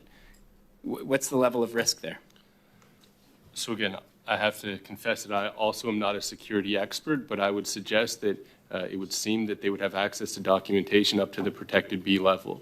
That being said, I don't know, Derek, if you saw any documentation specific on exactly what type of documentation they may have had access to. No, this may be one of the very few instances where you have GC Strategies as being just two individuals who never did any of the work, because they weren't doing any of the IT work themselves. So out of when they're operating the business out of their home, we don't know specifically what documents. There's no risk to security because they actually didn't do anything. Is that what I'm taking from your answer? The safest contractor is one who doesn't do any of the actual work. Wow. Wow. How you feeling over on the other side of the table, Liberals? Yeah, if even your bought and paid for guys are coming after you, you know there's an issue. Yeah. Goko Donnie with a $2 super chat. 2024 is going to be lit. It sure is. You sound like a young whippersnapper with with lingo like that.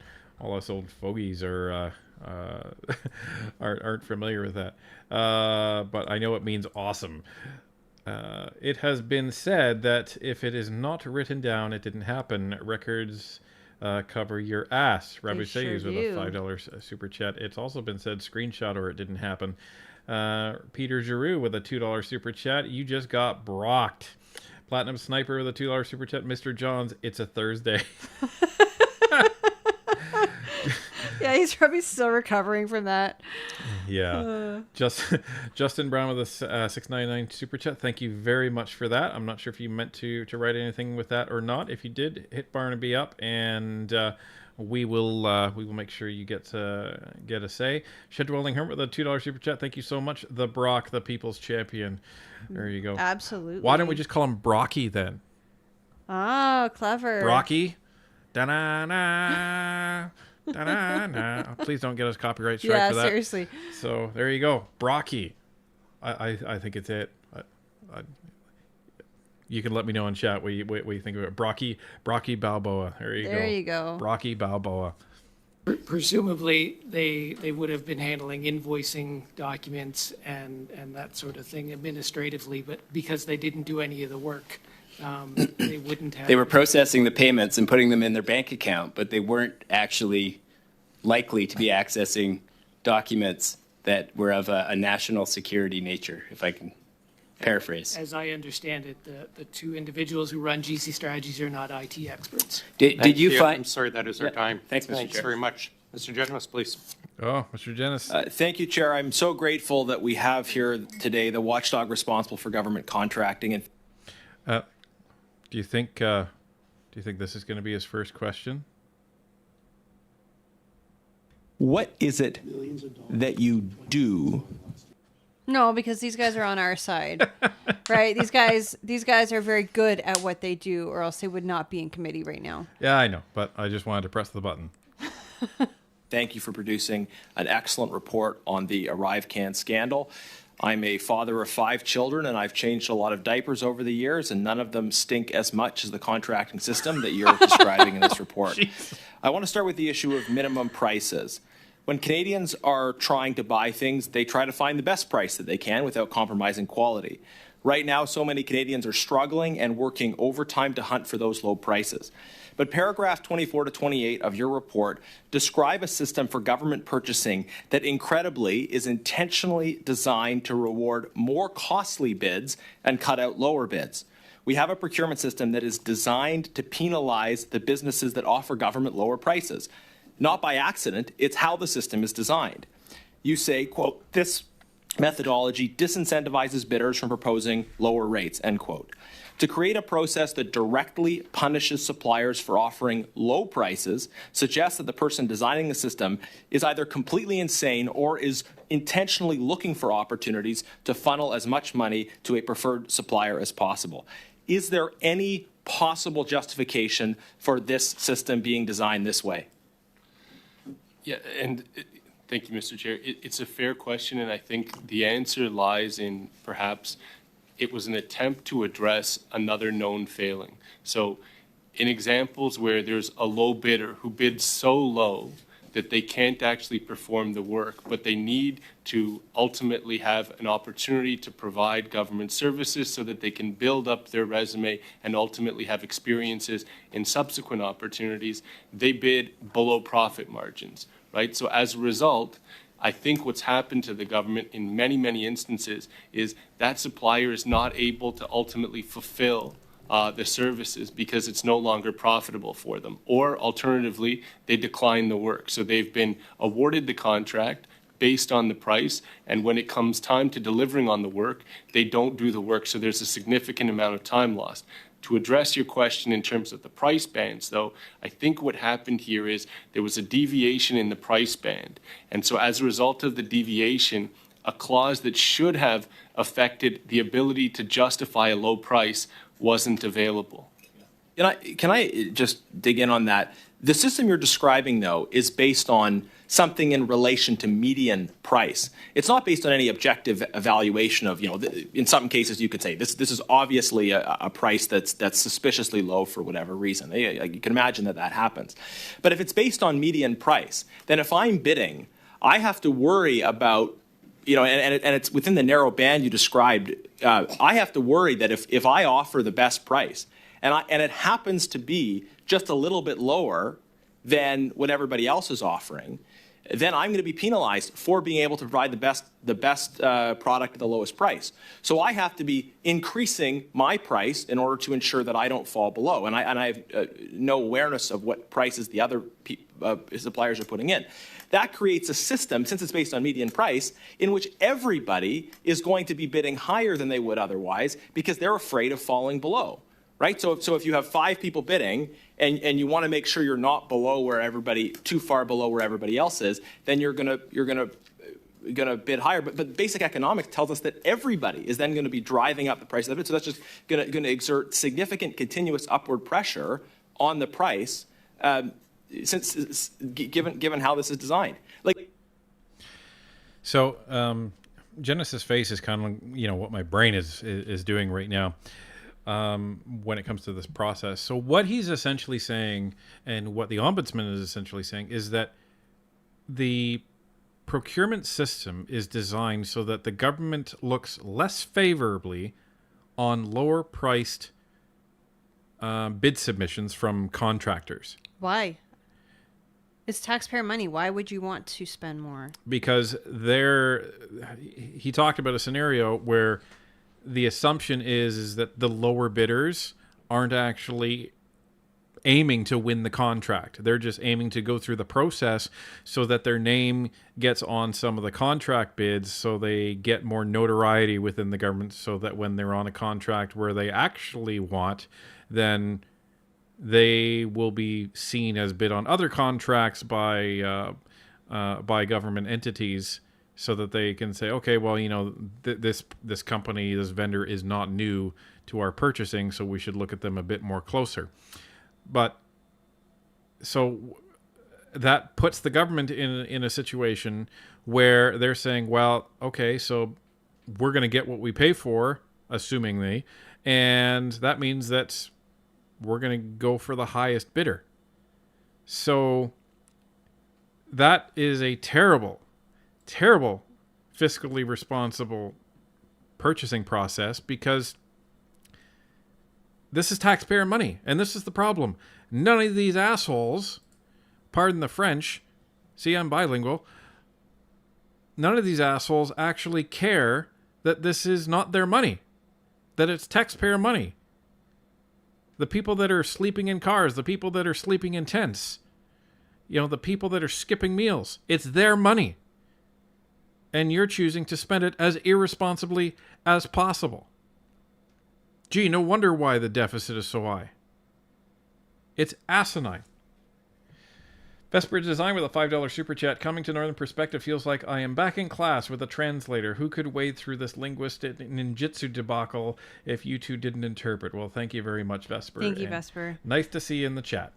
And we also have Peter Witten with another $2 super chat. Thank you very much, sir. We appreciate the donation. Verbal Murder with a $5 super chat. It's crazy to me that I feel like I write a lot of code and my company gets nowhere. Then this Firth guy does literally nothing and gets millions. Well, yeah. Well, I mean, where he's going is to jail, so... Yeah, so, I guess that's one place that he's going pretty quickly. And Ravu Sadie's back with a $10 super chat. Thank you very much. How can they know what the median price could be if they don't understand what the services that are being provided? I have found that how few people understand how IT works, it may well be magic. Well, and this is the problem, right? And this is the issue. So the Government of Canada has this huge IT organization called Shared Services Canada, or as they all call it, SSC. And these are the guys that, help the procurement guys measure what the median price should be on this stuff. So, like, this is kind of the ridiculous, piece here. But also the median price is also determined by the price of the bidders, right? So you may have somebody coming in at a reasonable price of $60,000, and then the other guys want to be above that median price. So that $60,000 is actually now the low ball. And these other guys come in at $100,000 or $110,000. So the median price then gets jacked up because of those higher bidders. And then the government says, well, we want to, we're going to go above the median. Okay, well, that doesn't make sense. Well, and especially, how could the government know what the profit line is? Like, how can they say, oh, well, if you're not at or above the median, then you're, taking a loss on our contracts. Like, none of this makes sense. Well, and here's the thing. So the justification seems to be, well, past experience is that vendors will do this. They'll lowball, and then, if we choose to award them the contract, they'll decline it. Then blacklist that vendor. That means they're responding, not in good faith. Like, that's what I would be doing. Be like, okay, why are you wasting my time then? I'm not going to give you another contract if you're going to bid on it and the proposal looks good, but you didn't intend to take the work in the first place. Well, guess what? You're done. You have a strike on you, because the fact that this is allowed, and as Jen has said, the fact that the process seems to be geared to spending the most amount of money possible. More than one person should be fired, because this is taxpayer money, and it is incumbent on you to respect that money. Every dollar. I don't care if the contract is $1 or $1 million. You should be respecting the source of where that came from, and that's the Canadian people. And we have another super chat that came in. Sabotage KCCO with a $5 super chat. Thank you very much. Hide your faces as long as you want. Just don't bring the animations back. LOL. Keep up the good work. I don't think we will be bringing them back anytime soon. No. Don't worry. No. They were actually really glitchy, and they were horrible to work with. So. Yeah, this is much better. Yeah. It seems so obviously crazy, and it seems like it's an excuse, not a reason. That there would be plenty of other ways of solving for the problem that you've suggested. So I won't disagree with your characterization, because fundamentally that's also how we saw this issue. The only thing I will say, to be fair, is if the price support clause works effectively, it does allow a low bidder to ultimately then be accepted. Right? So what it requires them to do is provide invoices on previous contracts or to other clients demonstrating that they've been able to fulfill the work at that lower price point, and then that price would be accepted. Right. But I would agree with your characterization of it's still risky. Right. Yeah, thank you. So who are the people who designed this crazy system? We've asked who made the decision to award the contract, but who is responsible for creating this system as it was? Very briefly, please. So I have no direct knowledge as to who would have designed this medium bands process. Which department? Probably Public Services and Procurement Canada, I think, is likely the originator. The guys that were saying that the process was followed. Mr. Kuzmierczak, please. Thank you, Mr. Chair, and thank you very much, Mr. Yeglich, for being here today, and Mr. Mesereau as well. Thank you very much. As I understand it, this was a year-long analysis of of ArriveCan. Can you tell us how often do you do these sorts of deep dives into one procurement project? Just curious. Throwaway Over the question. last 5 years, we've done 19 systemic reviews, now with this one 20, to give you a sense. And we had a pretty static 5-year program where we were looking at the top 17 departments in terms of value and volume, and looking at 3 static lines of inquiry to be able to assess, kind of almost create baseline data. And so now that we've created that baseline data, it's a really important launch pad for us to know where to look next. ArriveCan was a bit of an anomaly. It was brought to us by the committee, but ultimately we were able to find reasonable grounds to launch. And so as a result, we were able to do this review. And there's another review also coming as a result of this committee's action on McKinsey.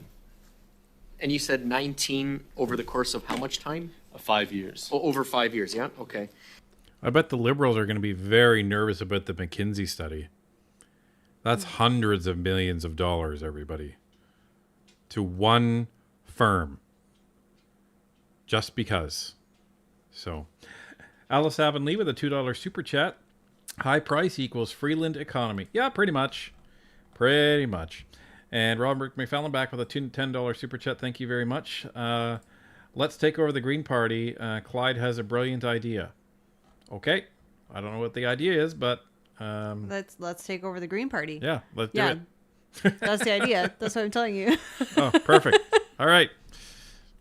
And when you do those reviews, I mean, do you look at like departments or management teams, for example, or do you look at specific procurements where it's one file, one procurement? Just curious, what do you look at? I'm just curious when you do these audits. So the way it was done during the last 5 years was it was department by department. So it was static lines of inquiry across 17 different departments.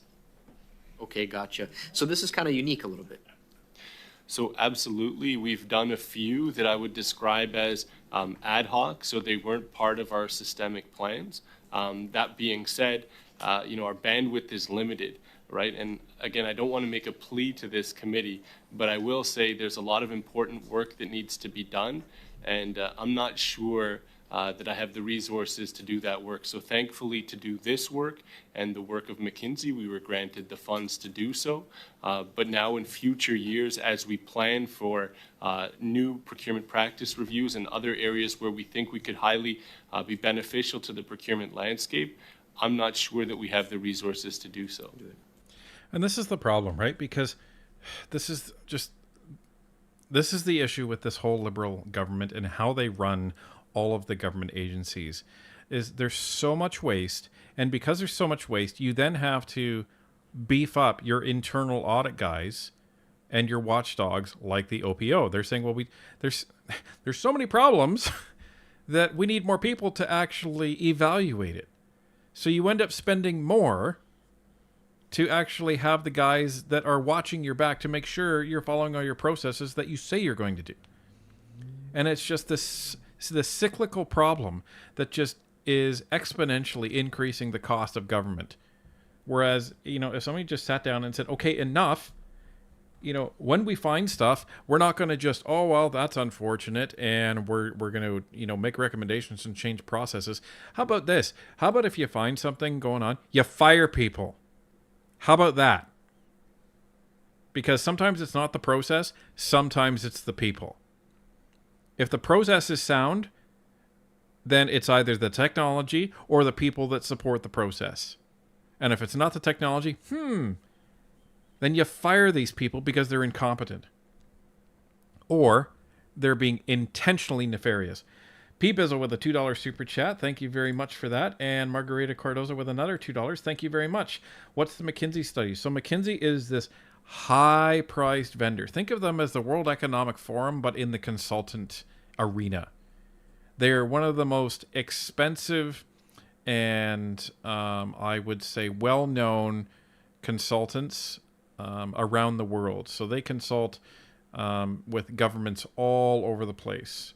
And they charge hundreds of millions of dollars I think we've spent over half $500 million with these guys, and they were in the news about a year or two ago with how much the government is actually spending on these guys, and they're just a money printing machine, and they don't provide a lot of value. So this is one of the big bones of contention with the Conservatives and some of the other parties. They're saying, you're giving all this money to these guys, and what are you getting? Nothing. So there's a study that's going into that to try and figure out what the hell actually is going on with McKinsey. So, last super chat that I see is P. Bizzle again. Truly appreciate the shit out of you guys. Thank you very much for that. We appreciate the shit out of everybody on this screen. So thank you very much for sticking with us. I saw what is this? I think, that came in before. I'm not sure why. I saw a member comment come up, but I think I read it before. Thank you. There's a lot of eyes on this issue, this particular issue. There's a lot of scrutiny on this issue. You have an Auditor General report.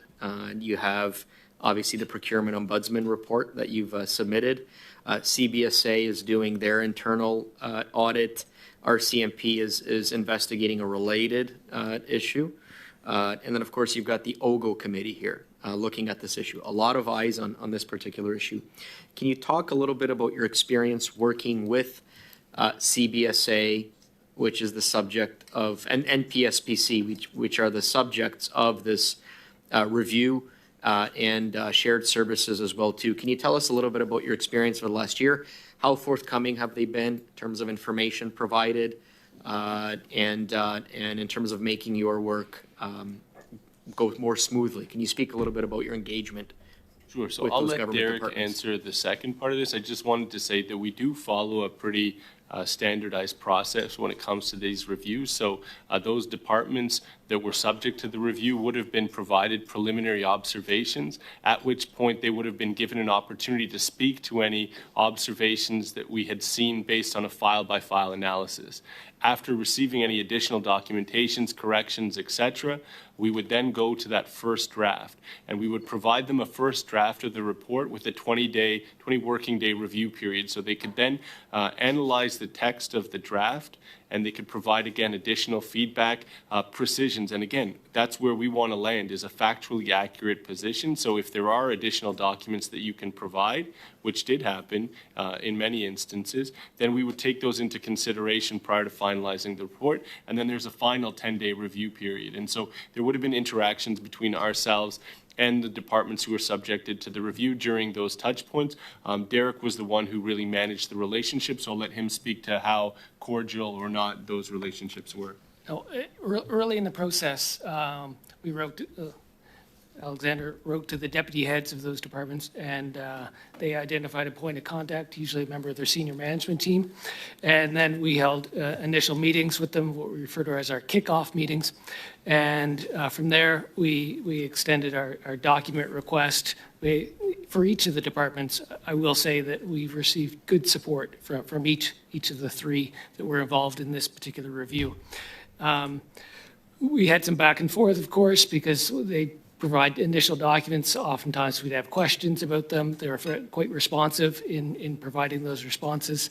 And that was through the early stages. And then as the Procurement Ombudsman was just describing, as we got to the stages later in the review when we had results, we would have meetings with them if they had questions about the preliminary observations, and they would provide the responses to which we considered as we were developing the draft report, which eventually led to the final report that the committee received.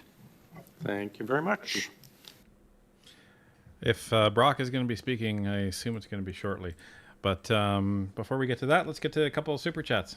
So we have Platinum Sniper with a $2 super chat. Thank you very much. It says SSC is another leech on the government. You can say that 10 million times. Yeah, and SSC stands for Shared Services Canada.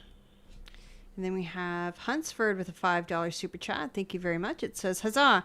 I noticed your likes and viewers are the same. Oh, and I couldn't wait until after work to listen. Currently half an hour behind. Excellent. Well, you'll catch up. And we have a $5 super chat from Ravu Sadies. Thank you. It says, we need a Javier Millet to go through the Canadian bureaucracy. Sorry, I probably butchered that name. Javier Millet.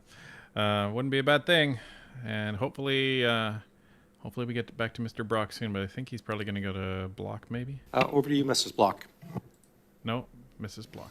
Thank you very much, Mr. Chair. And I want to go back to my original question regarding the lack of documentation and sort of bring that together with what my colleague raised in regards to the Globe and Mail article regarding Canada's Chief Technology Officer. With this finding, paired together with the allegations published last week, that an IT specialist at CBSA is accusing a VP of erasing data, is it possible that data relating to the initial request for a bid may have been erased as well? And are you concerned at all that this is the case, that there is missing documentation and we have now these allegations of someone deliberately doing that? So obviously the allegations are very concerning, particularly from a procurement standpoint. You will have noticed in our annual report, one of the things we identify is we don't have the right to compel documentation. And it's a particular frustration point for me, and I have to admit, when I watch these committee proceedings, I'm a bit envious of how you compel documentation. I would describe the authorities that we have as less than a Canadian citizen, because if I make an access to information request, at least it's protected under the Access to Information Act, and there are specific guidelines that need to be followed. With our request, there are no such guidelines, so we're acting on the goodwill of the parties to provide us the documentation. So where there is a lack of documentation, I'm never 100% clear whether it's the result of our inability to compel documentation, whether it's a purposeful exclusion or otherwise, right? And that's where I said, you know, at what point do we start making negative inferences and stop just talking about documentation? And like I said, you'll hear documentation come up several times this evening because it is one of the largest irritants that I have currently, not just in ArriveCan, but in general, in order to perform the work that we need to do. Okay, thank you very much.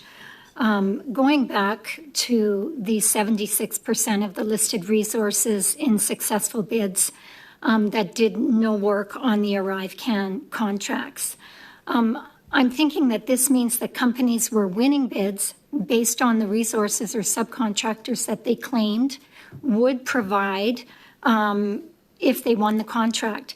And then when the time came to do the work, the companies that won switched their subcontractors. So my question in regards to that is, when these switches occurred, were there ever any reassessments of capabilities of the new resources or a renegotiation of the prices based on different resources? Is there any documentation to that? And I guess, was there ever a change in price when resources were substituted? Thank you. I'll let Derek answer this one. Thank you. Thank you for the question. And there is a process set up, and that's through the task authorization process. So under these professional services contracts, as we stated earlier, no one was actually named in the contract. So anyone who was included in the bid wasn't named directly in the contract. They were only authorized to perform the work once they were added to a task authorization. So anyone who wasn't previously evaluated as part of the bid evaluation would have had to have been evaluated at the time that the task authorization was issued. So whenever we saw the documents, there were some missing. When those documents were on file, we were able to identify that, yes, the individuals that were put forward as replacements for those who were included in the bid, they met the minimum requirements for those positions. There was no renegotiation of rates, to answer your other question. That's a problem. And that kind of supports the hypothesis that I put forward before. I am willing to bet and I might be wrong, but I'm willing to bet that GC Strategies did not pay those resources the ACE pilot rates, but GC Strategies would have been paid the ACE pilot rates, if that makes sense. Because remember, these resources were not being paid directly by the government, they're being paid by GC Strategies. And this is the whole problem with this, because the government doesn't see what GC Strategies is paying the subcontracted resources. This is the whole problem that Bottler outlined. And this is how they were able to take $11 million of the ArriveCan contract. Right. Which is nearly 20%. Right. So let's get to some super chats and a member comment. So we have a $5 super chat from Will Kowalchuk. Thank you very much. It says, "This is unbelievable. It is like building a wall and not nailing it to the trusses. Wow." Yeah, that is pretty much what it's like, isn't it? It makes no sense. And we have a comment from Nilok, member for 2 months. It says, "Happy to be a member. Thanks, Humble Tracker. I love witnesses like this. They keep the Liberals on point when they are trying to mislead the witnesses. Great to see." And I did skip ahead silently on another screen. Brock does speak. Don't worry. I'm not sure how far away we are, but he does end up speaking. So you are going to get your Brock fix tonight.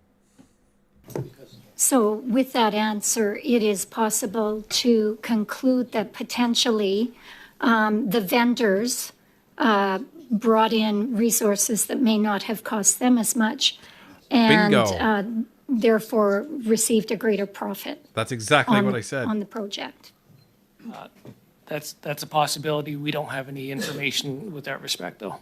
That's a big answer. I'm so glad that so Miss Block, just her intellectual respect from me just went up 100%. I am so glad she asked that question. That's a really important question, folks. Really important. And you better believe that question is going to be posed to the Auditor General. And boy, am I interested in getting the answer to that. So she essentially just confirmed didn't confirm the hypothesis, but she posed my hypothesis to the OPO folks. Is it possible that the vendor, GC Strategies, could have paid those resources at a lower rate and then kept the rest for themselves? And he said, yes, that's possible. We don't have visibility to that. Wow. Thank you. 30 seconds. I'm done. Great. Thank you. Mr. Baines, over to you, please. Oh, Lord. Thank you, Mr. Chair, and thank you to our guests for joining us today. And I'm always surprised at how much I learn, and I know our chair calls this the mighty Ogo. So we learn a lot here about our systems and the many layers that are, I believe. I just want to go on that sort of same line of questioning just to sort of understand a little bit more.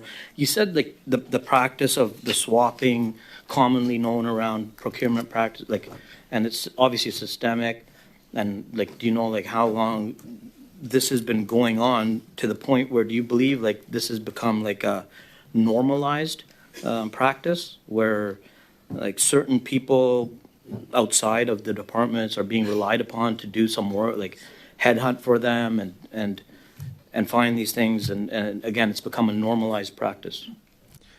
So we're going to get to the answer, but I just saw Tammy Robinson's super chat for $2.79, and this is a really important point that I want to address. She says it's getting hard to keep track of all this corruption. So here's the thing. That's intentional. Okay? You have these processes that should be fairly simple, but they're intentionally complicated. Why? So people get fed up and don't pay attention. That's the reason.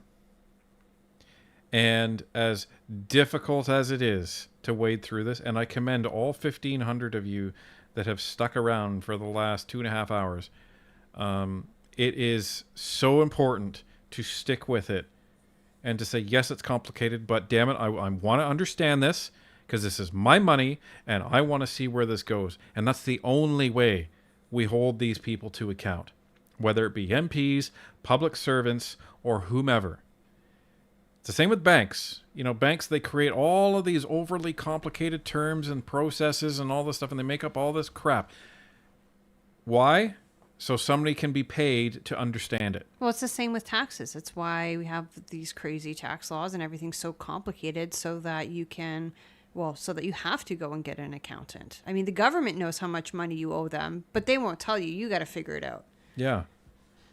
Like, I'll give you an example. So when you software licensing, so there's guys that companies hire, and their only purpose is to understand software agreements from certain vendors, like IBM and Microsoft and Xerox, because they make them so complicated. So the average company that's doing business with them won't question it because they are so complicated. So then they end up agreeing to things that they don't even know they're agreeing to, and they end up spending far too much money than they actually should be. So the companies that actually can afford it, they pay lots of money to these guys, and their sole purpose is just to know what the license agreements mean. Like, this is the state of this, right? And it's the same thing. Companies will also hire people whose sole job is to understand how government processes work, so they understand how to deal with the government. So it is so important. And yeah, there's terms thrown out, and the processes they cross over, and like it's a spider web. But I think that's why I think that's why a lot of Canadians are really concerned right now, because they've had enough, and they said, you know what? No, I want to understand this. I want to understand where my money's going. I want to understand what my government is doing, and I want to understand what my vote is buying me. So kudos to all of you that are sticking it out and are trying to understand this. So we're just happy that we can be along with you and try and break this down as easy as possible. Usually Ty with a $5 super chat. Thanks for the streams. These hearings are a lot more entertaining with the two of you chiming in, especially Fox, because she provides the color. I provide the commentary. There you go.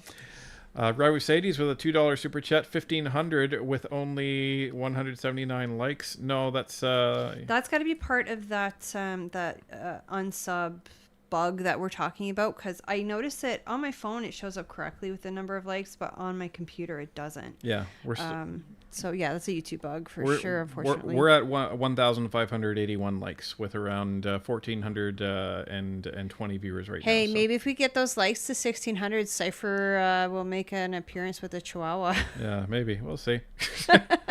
If it wasn't for you and Fox, I would be lost. Well, thank you very much, Will Kowalchuk with a $2 super chat. And Platinum Sniper with a $2 super chat. I've sat through worse military PowerPoints. Oh, I don't even want to know. That must have been something else. So, all right. Let's get to the answer to the question. So, thank you, Mr. Chair. I would not want to say it's a normalized practice. I would say it definitely occurs. I would agree with the characterization that it's systemic. Like I said in a previous answer, I can't comment as to whether what we saw in ArriveCan is better or worse than what we typically see. It is certainly filling my head with ideas in terms of a potential secondary review associated with this issue to be able to better answer these questions. But again, I don't want to say it's normalized, because would that be a recommendation, moving forward, like to actually look at this particular occurrence and review that specific practice? And that sort of comes to my next question, is like, how do we fix that?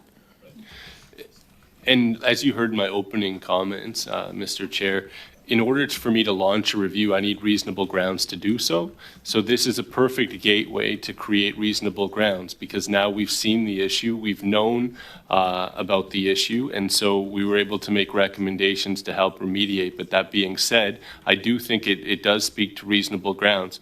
The cautionary tale here is I also have to tie this to a part of my previous answer, which spoke to funding. In order to be able to pursue many systemic reviews, I do think that will require additional funding for the foreseeable future. And then to the ban, the issue of the bans, the median pricing, We were unable to, I think, in previous questions, determine like how long this has been, that system's been in place. Like, did we come to that point from like a trial and error? Or are you aware of like how we reached this specific part? So I don't have the history. I'm not sure, Derek, if you have any additional history. This was our first kind of vantage point of the bans. But like I said in the previous answer, we had a similar reaction that it didn't seem logical. And then I think the changes to the ban structure weren't justified. So as a result, some of the provisions that were meant to capture a price substantiation for lower weren't actually triggered because of the change. And if I could just add that in addition to that, PSPC informed us that when they've tried to use that clause as it exists currently in the past, it's been ineffective at trying to determine whether or not the supplier was able to fulfill the contract with the lower rates that they have provided. So that led to our recommendation around correcting that clause so that they had a mechanism that would be effective to validate lower rates when they were lower than the median band rates that are proposed by the suppliers. That tells me people at PSPC, which is Public Services Procurement Canada, the people that head that agency need to be fired. Because, oh, well, you know, we've tried this in the past, but it didn't work. Okay. Figure it out. So you just keep using it or Yeah. just don't? Like, what's wrong with you? Robert McFallon with a $2 super chat. You deserve the Canadian Pulitzer. I guess. And then we have Straight Jacket saying, "Come on, chat. I want to hear Kermit the Frog. Smash the like button. It's tax-free." There you go. And Jody with a $2.79 super chat. Thank you for paying attention for us. Thank you. You were quite welcome. Do you have any recommendations on how government practices could be more accessible to small and medium-sized Canadian entrepreneurs? I think, in a way, that we've sort of see how that system could push others out, and we were seeing some cracks in that ultimately. So people who have valuable products, services, and that could help government innovate and find more efficiencies ultimately. Yeah, absolutely. And it gives me pleasure to be able to refer back to work that the committee has done. And I know there's at least 2 committee members who were involved in the review in 2018. But it was exactly that. It was work that was done as to recommendations made by this committee as to how to improve the procurement system to allow for greater participation of small and medium-sized business, women-owned business, and Indigenous business. So one of my suggestions would be to ensure follow-up on those recommendations. So I actually reviewed many of those recommendations last night in preparation for this, but it might be an opportunity for the committee to revisit the recommendations made in 2018. And you looked at... That is our time, I'm afraid. Okay. Mrs. McNulty, please, for 2.5. Merci beaucoup, Monsieur le Président. Thank you very much, Mr. Chairperson. I find it extraordinary that during the pandemic we were told how important it was to have personal protective equipment that was affordable, and that the only equipment that was affordable was from China. And now we realize essentially that this whole median issue meant that we didn't get the best price, but in fact the highest price. And yet in the pandemic, there were Canadian companies that could have provided us with this equipment, but it was considered too expensive. It's a wicked, bizarre, circuitous logic. I can't wrap my head around it. Now, if I could come back to the criteria, in your report you specified that there were overly restrictive criteria. So here's my question. When there are overly restrictive criteria, is that a way of awarding a contract without really going through a proper solicitation process? It was supposed to be a proper solicitation process. Is it 6 of one and half a dozen of the other, or what do you make of it? The characterization that when you do restrict the criteria in the way that they were, it makes it almost impossible, as we reflected in the report, for any other bidder to participate in the process. So as a byproduct, I would describe these criteria as so restrictive that the winning bidder was likely the only bidder who could participate. Votre rapport indique Your report indicates that the Canada Border Services Agency didn't proactively disclose the contractual arrangements for a number of contracts. And we got a summary of the contracts, and there were 25 contractual instruments. So why is there this discrepancy between what you've gotten and what we got? Did the CBSA explain why certain contracts weren't published? I'm not sure if you have an answer on proactive disclosure. We did not get an explanation on why they weren't published, just that they weren't. And Wow. This is not, we saw this, it's not unique to CBSA. We've seen this in other departments in some of the past reviews that the procurement ombudsman was talking about, where there have been issues with information that was available through proactive disclosure. And actually, in this one in particular, the first time we tried to find these contracts, we found almost nothing. And that's reflected in the report where we say the contract numbers themselves were wrong. So we went back to the files and cross-referenced them with a database that you can download from this. But if you're an average Canadian and you're trying to get information off the system about contracts that were awarded, you'd be really hard-pressed to find any useful information, or very little anyway. Thank you for that. I'll have to cut you off there because we're past our time. Mr. Bachrach, please go ahead for 2.5. That's interesting. And if Vesper's still in chat, this is probably going through his head as well, because we did some collaboration with Vesper on looking into government contracts that were awarded to GC Strategies, that were awarded to Dalian Cordex, that were awarded to Veritech, who is essentially the father of GC Strategies and Dalian Cordex. And it begs the question, okay, so does that mean that these contracts weren't included in the data that we pulled, and the number is actually even higher than it actually is? Because if it wasn't uploaded there under proactive disclosure at that point, then it wouldn't have been included in our analysis that we published on Twitter and we published to our members on YouTube. So that's very interesting. And he's right, because if you're the average Canadian and you're looking for these contracts and they're not published, well, then you're not going to find them, then, are you? That's interesting. And the fact that they even put the wrong contract number on there, come on. Come on. That means that the contract that you're looking for, even if you had the right number, you're not going to find it. That's sketchy as hell. Well, before we continue, Dagalon Meme reminds us that we're at 1.6k likes. So I guess we'll give you an opportunity to think of a good line for the Chihuahua, and he'll make an appearance soon. I guess. Thank you, Mr. Chair. I'd like to speak briefly to the longer-term picture here, because we have CBSA and PSPC that have committed to a series of changes. Because it's PSPC, presumably those changes would affect procurement across government. But there's a question of how we confirm that these changes are actually made, that they're sufficient, and that they have the effect that they're intended to have. What are your recommendations in terms of ensuring that these issues get dealt with? Is there a need for a follow-up audit to confirm that the problems that you've identified in your report have been properly addressed?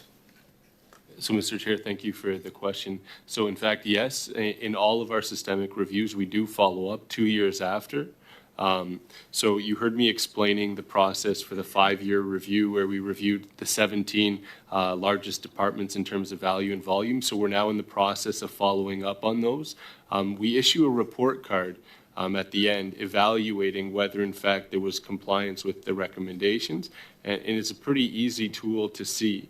For ArriveCan, again, we don't anticipate doing anything different. So 2 years from the date of completion, we will follow up with all 3 departments and ensure that we are able to assess compliance of the recommendations.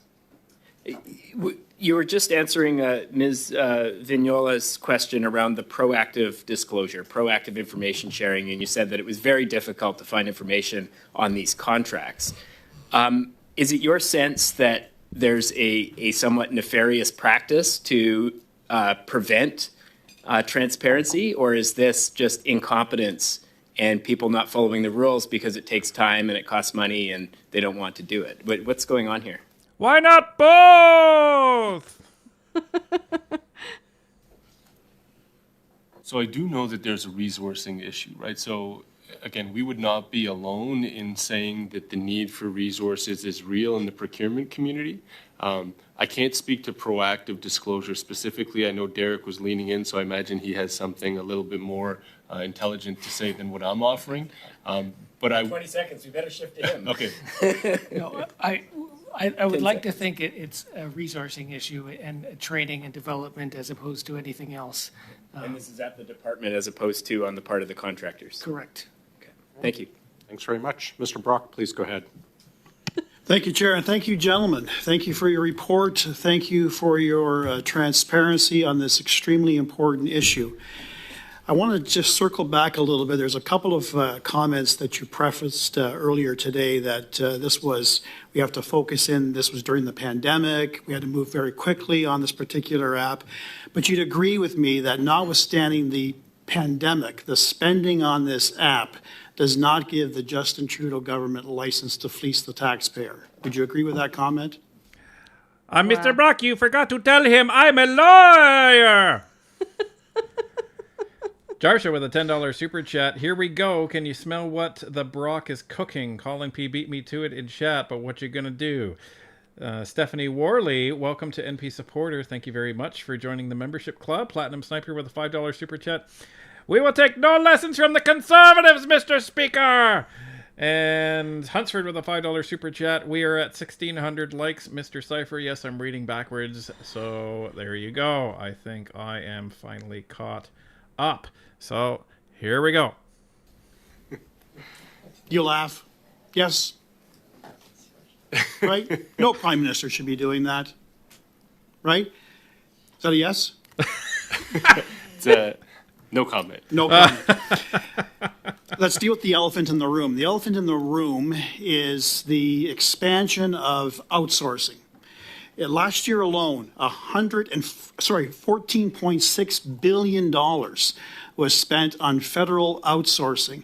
This was 74% higher than when Justin Trudeau took government in 2015. He promised in 2015 to cut back down on the use of external consultants. But here we have GC Strategies, a two-person basement firm that since 2017 has received $46 million in taxpayer funds. And to your point, with zero IT experience, they are merely consultants. This despite the fact that Justin Trudeau, since the pandemic, has increased the federal public service by close to 40%. So, instead of hiring his own people in their own departments to find the IT professionals, we have GC Strategies and the shoddy work that GC Strategies has done. You'd agree with that concept? I would agree. Right. $25.3 million on the ArriveCan app went to GC Strategies, correct? The $25.3 million was the competitive contract. They were previously awarded 3 non-competitive contracts under which work was also performed for ArriveCan. Okay. And you said you followed previous committee work. You know all the times that Christian Firth has testified. You know that he is currently under RCMP investigation. Were you aware of that, sir? So I wasn't aware of the status of the RCMP investigation. I was aware that there was allegations that there was RCMP investigations. Right. Were you aware that he openly admitted to doctoring the resumes of some of the clients that he was working with to ensure that they would qualify for funding? I'm waiting for a point of order from Sousa saying, point of order, Chair, that has nothing to do with ArriveCan. He's talking about the bottler folks. That fraud has nothing to do with the ArriveCan fraud. I just want to make that distinction, everybody. Jesus. Peter Drew with a $2 super chat. Brock. And we have Debbie Clark with a $5 super chat. Thank you. Seems the more we know of this government, the more we know we don't really know. Absolutely. That's very well said, Debbie Clark. Ray Mercedes with a $5 super chat. You keep digging, and just when you think maybe bedrock, no, another layer of corruption and shit. Nilik with a $2 super chat. Brock solid. Love watching him work. Absolutely. I just want to quickly read this one from Straight Jacket. It says, I scared the cat awake laughing so hard. Got a mean look, meow. You know you don't wake a sleeping cat. No. That's the rule. Were you aware of that? I did watch the testimony, yes. Right, which is a fraud. It's a form of fraud. It's a forgery. So my question to you, sir, given the information you learned, the information that you had in 2022 and 21 with GC Strategies, in your opinion, was this indicative of a pattern of behavior by GC Strategies in terms of its shoddy, incomplete work, receiving millions of dollars of taxpayer funds since 2017? Did you cross-reference on other governmental contracts that GC Strategies successfully and miraculously won the bid to? So, Mr. Chair, thank you for the question. We have to remain focused on the practices of the department that was ultimately subjected to the review. There was no focus on a specific supplier. Where there were specific suppliers mentioned in the report, it was for transparency purposes. So I don't want to give the perception that we were somehow reviewing GC Strategies. We were not. I get that. Yeah. I get that. But did it pique your interest, though, sir, in terms of everything you've heard by way of the irregularity by which GC Strategies operates business? Absolutely. Okay. The other aspect I want to touch upon, I've got a half a minute. I have to say, I love just the candid answers that this guy is giving. You mean the truth? Or the truth. Yeah. Yeah, no, seriously, like there's no, oh, well, you know, dancing around it. It's just... Well, you don't have to dance around it if you're not lying. Right. And so, you know, even when he said, you know, I can't really answer that question because we weren't asked to look into GC Strategies. We were looking at the departments. And he said, well, did it pique your interest? Yes, it did. Done. Like, that's a credible witness. You know, this is the kind of honesty that I'm hoping the Conservative government will bring to Canadians when they do form government. Oh, they better, or Yeah. we're going to be calling them out on that crap. Yep. With all the problems and irregularities that you pointed out in your report, can all of this be fixed by regulation? So I think the answer is more complex than likely the time allows. I will say a number of structural changes are required. The complexity of the procurement animal is so great that you do have entities that exist only for helping other firms comply with the set of regulations. Is that like the software thing you were talking about? This is exactly what I'm right, talking about. All right. Where, and it's exactly what I said, where there's people that exist only to help other firms comply with government. That's literally, and I'm glad he's saying that. I swear we haven't watched this beforehand. And I've said this before, but I'll say it again. Even someone who has an incredible amount of experience in procurement still finds it incredibly difficult to navigate. And I think you can talk to any player in the system, whether it be a buyer, a supplier, a subcontractor. I mean, we heard from subcontractors at this committee express why they use individuals to bid on their behalf, because they don't want to participate in the process. So as long as that mentality exists, right, it's very difficult to go direct to those individuals. Derek, I'm not sure if you want to add. That is our time, I'm afraid. Mr. Sousa, go ahead, please.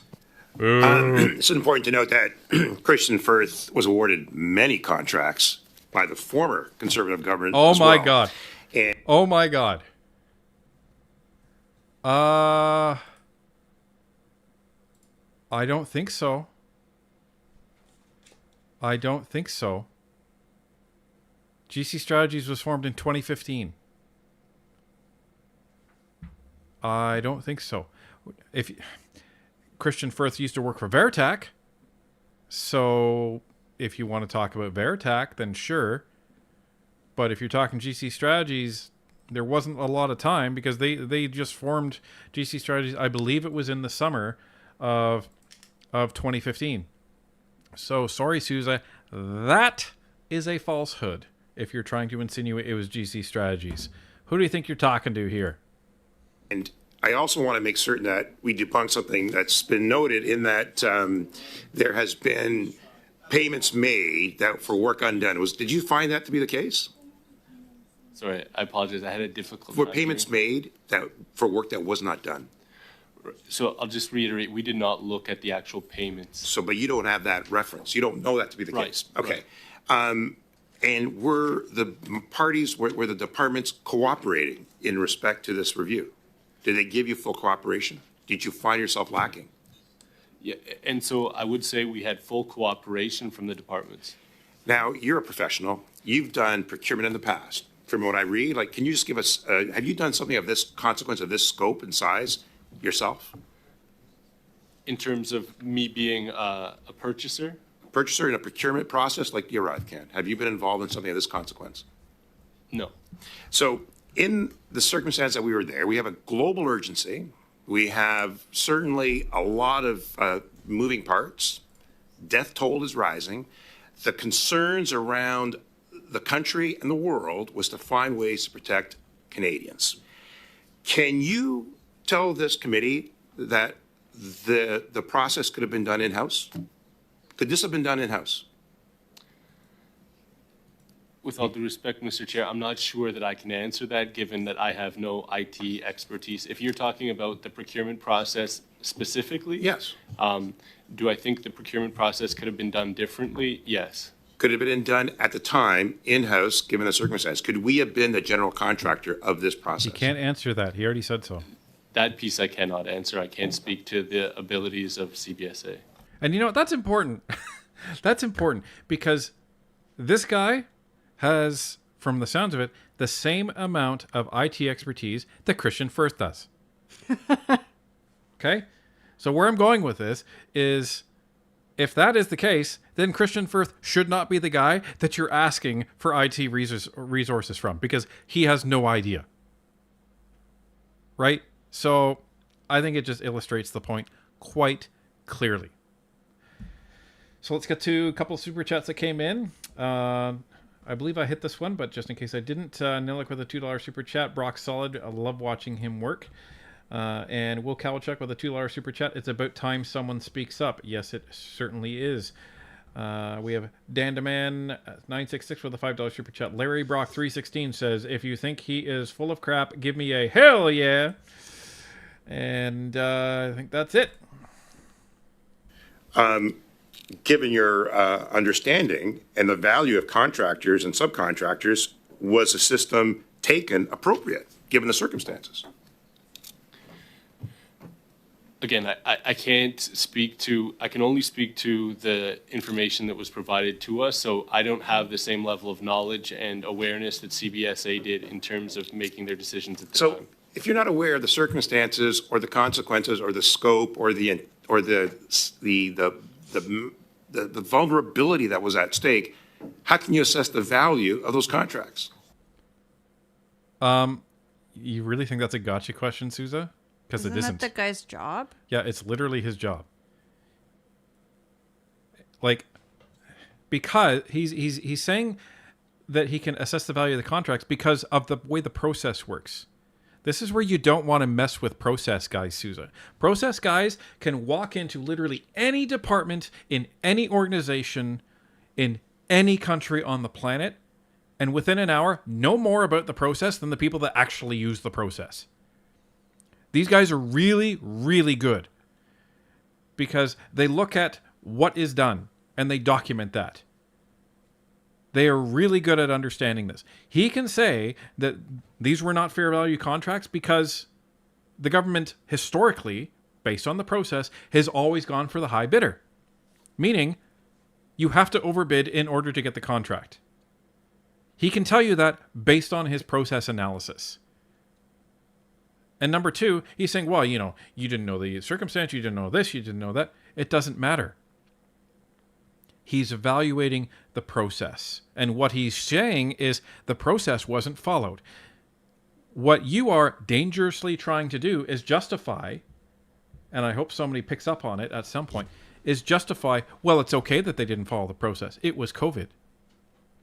Or it's okay that they spent all this taxpayer money. It was COVID. It's okay that there's corruption. It was COVID. Wow. Like, that's a pretty bad message to send. But that's the thing. And that's where he's trying to justify, A, going to GC Strategies, B, only choosing GC Strategies, and B, the price we paid GC Strategies. Well, and he thinks Canadians aren't going to be watching and aren't going to be picking up on this stuff. He's wrong. Yeah. So, sorry, you're talking to the wrong audience tonight. We have a very intelligent audience on this live stream. I can see it in chat. So, before we get anywhere, Casper, the $50 super chat, thank you so much. I'm a double arm amputee and donate to you because I love what you do, what you guys do, and to help you and your family. Thank you so very much, Casper. That really does mean a lot to us. Now you make us feel guilty for taking any of it. Thank you so much. Heart Singer with a $2.79 super chat. Sousa equals gaslighting. Yeah, that's does. That's his nicknaming. Or no, who said it last time? It was Sousa Delusa. Yeah. Sousa Delusa. Yeah, there you go. Get out. Like, can you determine if this was appropriate or not? But the value is what we're trying to get at. Like, how do we reconcile this? Right. And so you'll notice that there is a section of the report that deals specifically with value for money, right? And it does speak to kind of the bands questions that we were being asked. And so that's where we kind of did our focus in this review, was looking at value for money. So that's where the 76% comes in, because did we receive value in terms of the resources that we wanted to allocate? And also, when we were looking at the price component, did we receive the best pricing possible? And I think there were some structural elements here that didn't lead us to get the best result from a procurement standpoint. Exactly. This guy's a good process guy, man. He really understands his stuff. And when you stick to your facts, it's easy to make an argument, especially when you're talking about a process, good or bad. So what do you think the amount should have been? Like, how do you know? Because of the circumstances that we were under, right? Like, this was an anomaly. You've admitted that this was a unique circumstance that facing the government and facing all of us. Wow, this is the line you're going to take. And we had a challenge in trying to get the right people in a short period of time. So the identified individuals were pre-approved and were used for the circumstances. We don't have in-house talent to make it happen, so we had to go outside to get these contractors to assemble and react and perform and deliver a product that was used effectively, efficiently, and across Canada, and it enabled us to protect border activity and border security. Contrary to what some may think, we saved lives as a result. Effectively. So noble. We sent 10,000 Canadians into quarantine that should not have been. There was debate over that as to whether that was wrongful imprisonment. The border guards were complaining about it, that people would get to the border and not know what to do because they weren't familiar with the app. The only reason it had such quote-unquote broad usage is because it was mandatory. So, everyone, this is one thing I want to point out. And it's something every single one of us, including Fox and I, need to be vigilant of. If you find yourself twisting and turning and contorting yourself and your mind in order to try to stick with a particular point of view, you're probably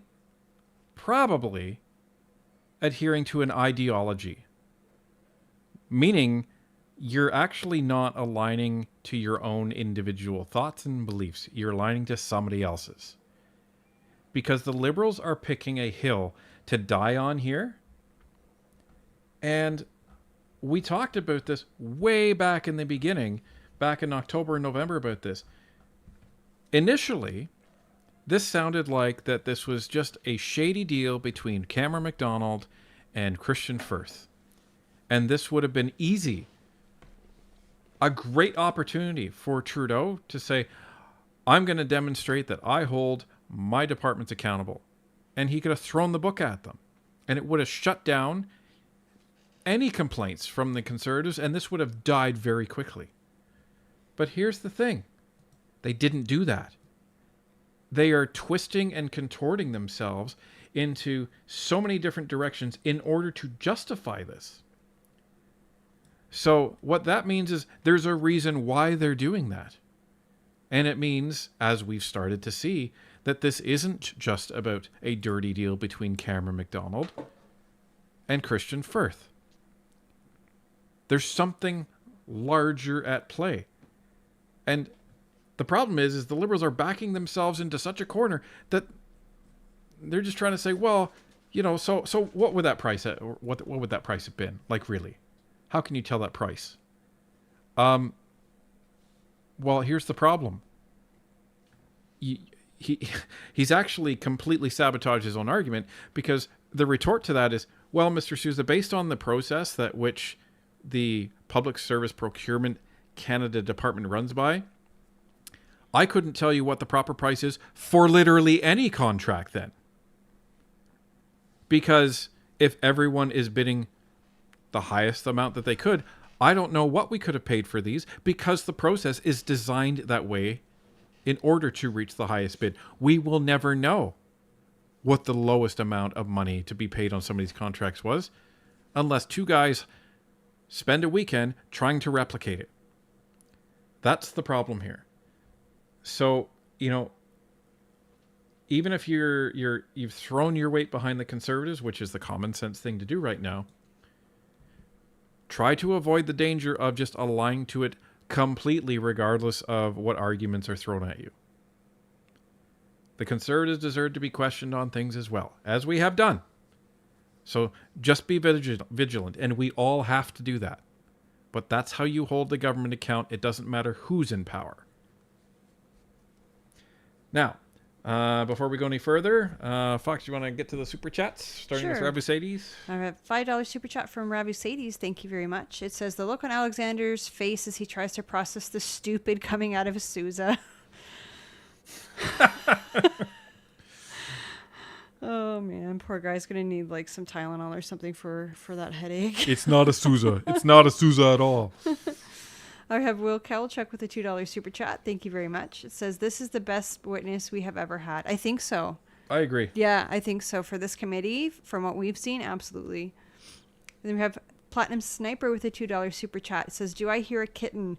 There's actually two of them. Yeah, I had to open the door. It gets really super hot in this room, being in here for 3+ hours with the door shut and the computers and all the equipment and everything. So I opened the door and they just like rushed in. And then we have another $2 super chat from Will Kalchuk. It says, like, jail, not bail. Yeah, that's correct. If you're following an ideology and it's not working and you're trying to defend it and your brain logically knows it doesn't work, like, why are you defending it? Vesper Design with a $5 super chat. Thank you very much. It says, government's track record is that the federal government found they breached the charter. Please, let's not forget that. # facts. Federal court found they breached the charter, but yes, absolutely. Peter Engelman keeps saying, just wait for it. It's coming. Wait for what's coming next. Trust me. Okay. This is now Dan Cairns territory where we keep being told to wait for it. All right. We are waiting. How do you assess that value? So I'm not sure we assessed that value. What we did do is we did notice that in the procurements that were done by virtue of an exception under the government contract regulations for emergency, those are exceptional circumstances, but I'm not sure that you can import that same ideology to a competitive process that was arguably done outside of the pandemic. Agreed. Outside of the pandemic. Can you refer to Appendix A for a sec? Sure. And can you comment on what you're seeing here? To be real brief. Time out. Let me just see, because I have I have his document here, and I am wanting to see. While you're looking for that, I want to say thank you to Lima Sierra with a $6.99 super chat. Your first on a live stream. Thank you very much. Absolutely. Absolutely. Okay. So I'm just trying to bring up Appendix A here. Okay. Oh, really? Okay. Frickin' Sousa. I'll show you what Appendix A is, everybody.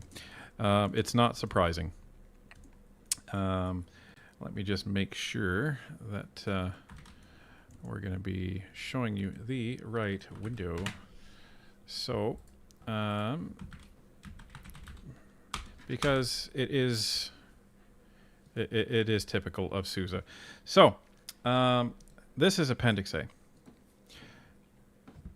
Canada Border Services Agency Management Improvement Plan. So he's essentially probably going to say, yeah, so, you know, they're implementing all this stuff, so the problem's solved, right? Problem solved. So that's what he's going to be going after, to try and defuse all of the problems that are coming out of this report that Mr. Yeglitch is talking about. So yeah, it's not surprising that that Sousa's looking for an easy out of this. So anyway, let's listen. It's on page 41. Okay, 41. So in terms of the CBSA Management Improvement Plan?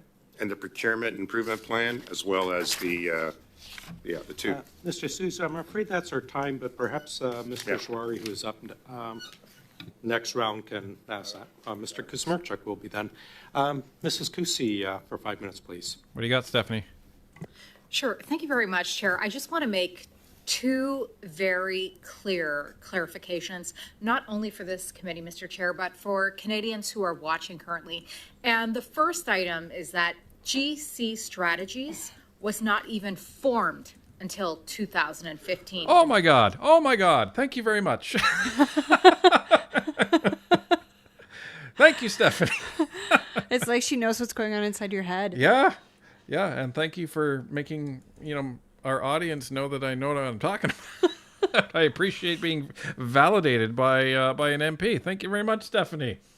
GC Strategies was not formed until 2015, and therefore it is impossible that the previous administration could have worked with GC Strategies. So this in fact is not true, that the previous government utilized GC Strategies that we are finding out a lot of very interesting information about through testimony in this committee, as well as through the good work of Mr. Merisseau and Mr. Yeglitch.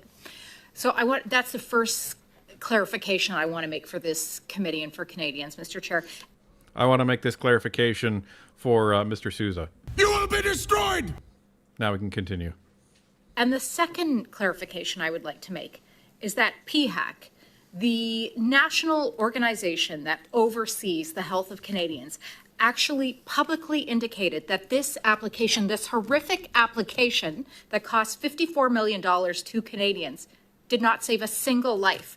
What it did was unfairly burden and imprison several Canadians as a result of terrible oversight and mismanagement from this government. And it's unfortunate as well, Mr. Chair, because we see this consistently in committee and in the House of Commons as well.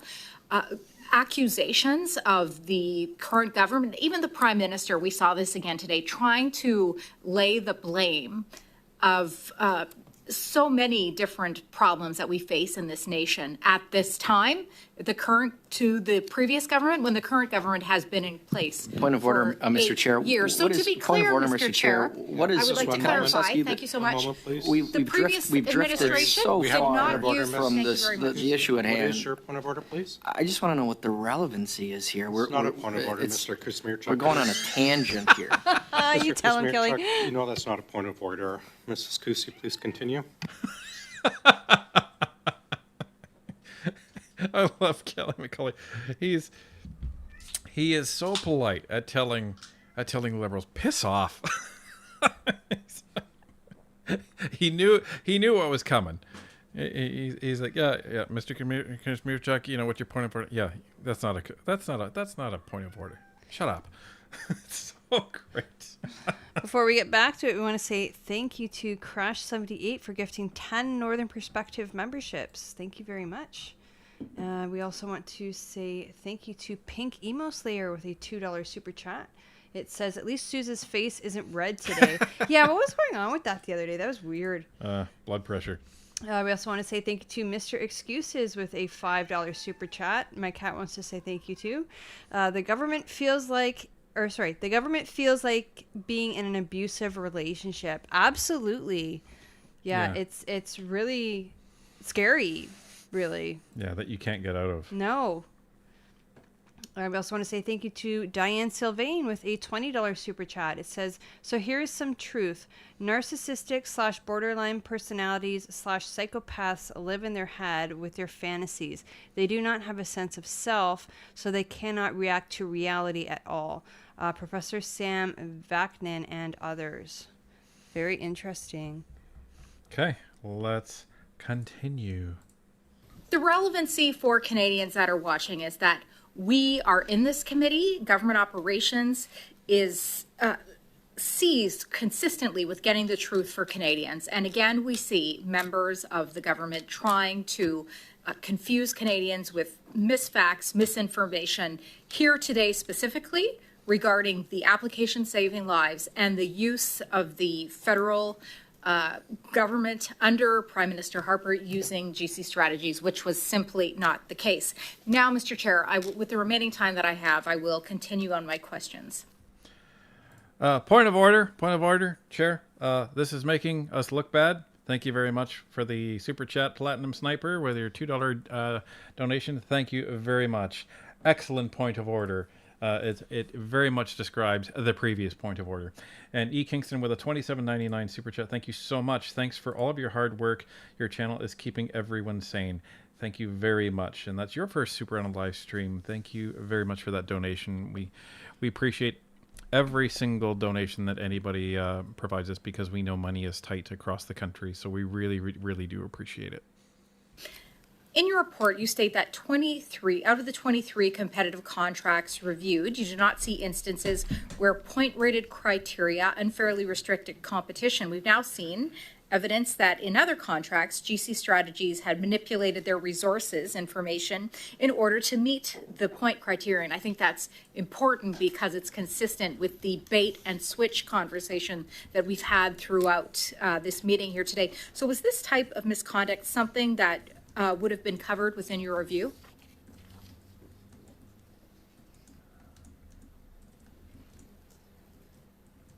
With respect to GC strategies, I guess with the we're one of the larger.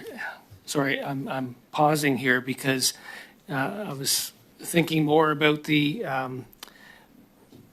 matrix, as Kristen Firth called it at the committee here. It's the evaluation grid that they use for resources added through task authorization. And I guess one of the most egregious things we saw with these was the practice of copying and pasting the criteria as experience for the individuals with no additional information to show how they actually demonstrated that they met those requirements. And this was through I think I quote 16 of the 42 task authorizations on the GC Strategies contract. So that was rather troubling. Thank you. I believe that's called plagiarism in most institutions. Continuing on that vein, it's mentioned that security clearances were switched on a contract because the CBSA wanted to work with a specific resource that did not fulfill the property security requirements. How often are departments able to simply lower security requirements to suit their own wants and needs over the security of Canadians? My other colleague had mentioned the national security exception, but here I'm referring specifically to the security clearances that were, and again, we're seeing the bait and switch, that were switched on a contract because the CBSA apparently wanted to work with a specific vendor. Thank you, Mr. Chair. So I should say that shouldn't happen, right? If the classification of security was accurate, then that shouldn't happen. And if there was an error and oversight, then I agree it should be corrected. So I'm not sure we can definitively say based on what we saw as to which category I would put it in, but I would agree with the characterization that it should not happen. Thank you very Thank you, much. Chair. Thank you, witnesses. Thanks. Mr. Kuzmirchuk, please. Well, thank you very much, Mr. Chair. And I would say that, begin by stating that the ArriveCan app was downloaded 60 million times in the year that it was in operation. No, you don't get to compare that to something like ChatGPT. People didn't force everybody to use ChatGPT. You forced everybody to use like the ArriveCan. Like what the hell kind of a stat citing is that? Even his buddy, look at the old guy next to him. He's like, dude, what the hell are you doing? That was almost an F-bomb. He's like, that's an apt view of the guy. He's just like, dude, that's not something you should be bringing up because we forced everybody to do that. What's wrong with you? Like, come on. We forced everyone to download this in order to travel around the country, and so we're proud of that. Great. Happy day. It allowed commerce to continue, trade to continue, billions of dollars of trade across the Ambassador Bridge in my community. Goods, not only like parts for machines, for cars, but also medicine. That was absolutely important. And the ArriveCan app, which we heard around this table, testimony that without it, trade and the exchange of goods, vital goods, would have ground to a halt across the Ambassador Bridge. So I just wanted to take issue with the comment that was made by my counterpart across the way. Did we not read that the Ambassador Bridge was already cleared? No. He's saying if we didn't have the ArriveCan app, there would be no trade between our two countries during the pandemic. That's BS. Of course it's BS. It's garbage. How many border guards came forward and said that... that this was garbage. Yeah, well, that they were held up trying to help people with this stupid app instead of just being able to, verbally ask people what they needed to ask them and let them across, or have them fill out paperwork, hand it in, and let them across. Yeah. If you didn't have the ArriveCan app, guess what? You could have had a different process. You know how I know that? Because you're the federal government and you decide that shit. You stupid idiots. Like the excuses, and this is what I mean by the contortionists. They are being cornered so much here, but they're just, nope, it's the hill. The ArriveCan app is the hill that this government will die on. And it will die, believe me. Hunsford with a $5 super chat. Thank you for the last, Mr. Cypher. It is helping the shift go by quicker. You guys Excellent. are awesome-tacular. Glad we could be of service. Just a simple question for you, Mr. Yeglich. Did you find corruption in your analysis? So what I can say is we found systemic non-compliance. Okay, did you find corruption? No. Did you find fraud? No. You found non-compliance. Is that correct? So what I will say is I do want to paint the fulsome picture. We found issues with documentation. Like I said, we cannot identify an actual source of why there is so much documentation missing, but there is certainly a high level of missing documentation. We had systemic non-compliance with contractual obligations. And then third, I would just say the public disclosures by whistleblowers. But again, that wasn't part of our review, right? That I'm talking about what was being disclosed simultaneously while the review was happening by witnesses and others talking on this topic. How many contracts a year does PSPC and the Government of Canada enter into every year? I'm just curious, ballpark figure.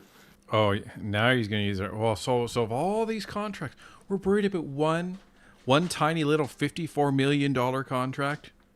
Really? Diane Sylvain with a $2 super chat. An app that violated our Charter of Rights. 7, absolutely it did. Carol Riom, I'm sorry I'm saying your name wrong, I know, with a $5 super chat. ArriveCan app made things worse. Otherwise, we wouldn't have had supply chain issues and the Freedom Convoy. I completely agree. Spot on.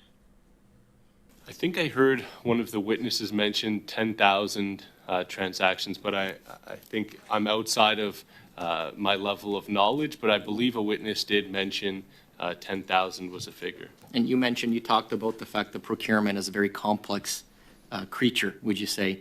Is it fair to say that governments, Canada and around the world, are always striving to evolve their procurement systems. There's always gaps that need to be filled. There's always issues where, again, with existing systems, there's always work that needs to be done to train workers, to make sure that they're compliant with the existing rules, and also to fill gaps.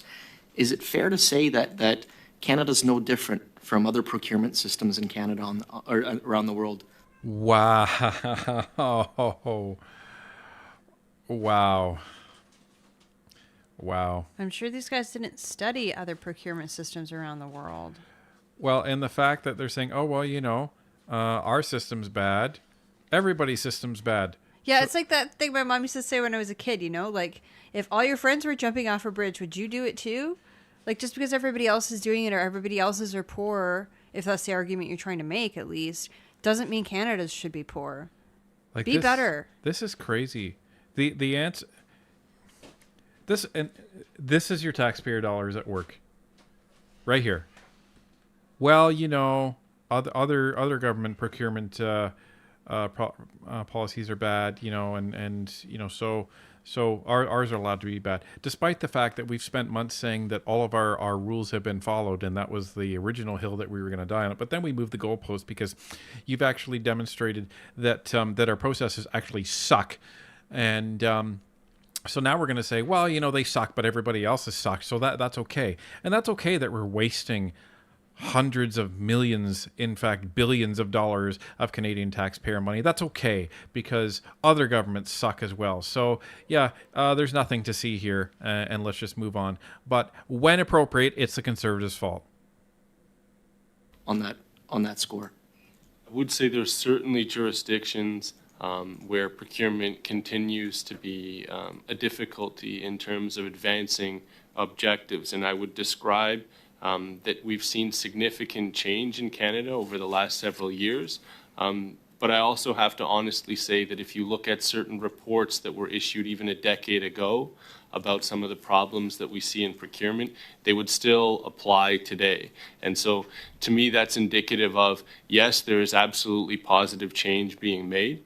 But again, it's sometimes akin to changing the tires on a moving bus, for lack of a better expression. And so as a result, I will say, though, however, I do speak to procurement communities across all areas, so not just suppliers, but also Canadian government buyers. And I don't want to give the impression that these individuals across the government did not do fantastic work during the pandemic. That being said, that's not what we're here for. We're here for the report specifically and what we saw specifically with ArriveCan. And again, I think you mentioned it today. The response that you got from the departments, did you get a sense that they were striving to improve the system, that they wanted to work with you and improve the system? So what I will say is there was a previous mention to Appendix A, which was the document that CBSA provided. And I would say that it's obvious from that document that they're taking the recommendations very seriously, which again, from our perspective, is what we want to see. There's no point in undertaking these reviews if the recommendations aren't taken seriously. But from public statements made and the annex that we were able to append, I would certainly say that it appears that they're taking the recommendations very seriously. Now, these protocols, these systems that exist, they didn't just emerge last year or the year before or 5 years ago. I think you alluded to it. They've been around for a while. A lot of these systems date back to 15, 20 years, previous governments.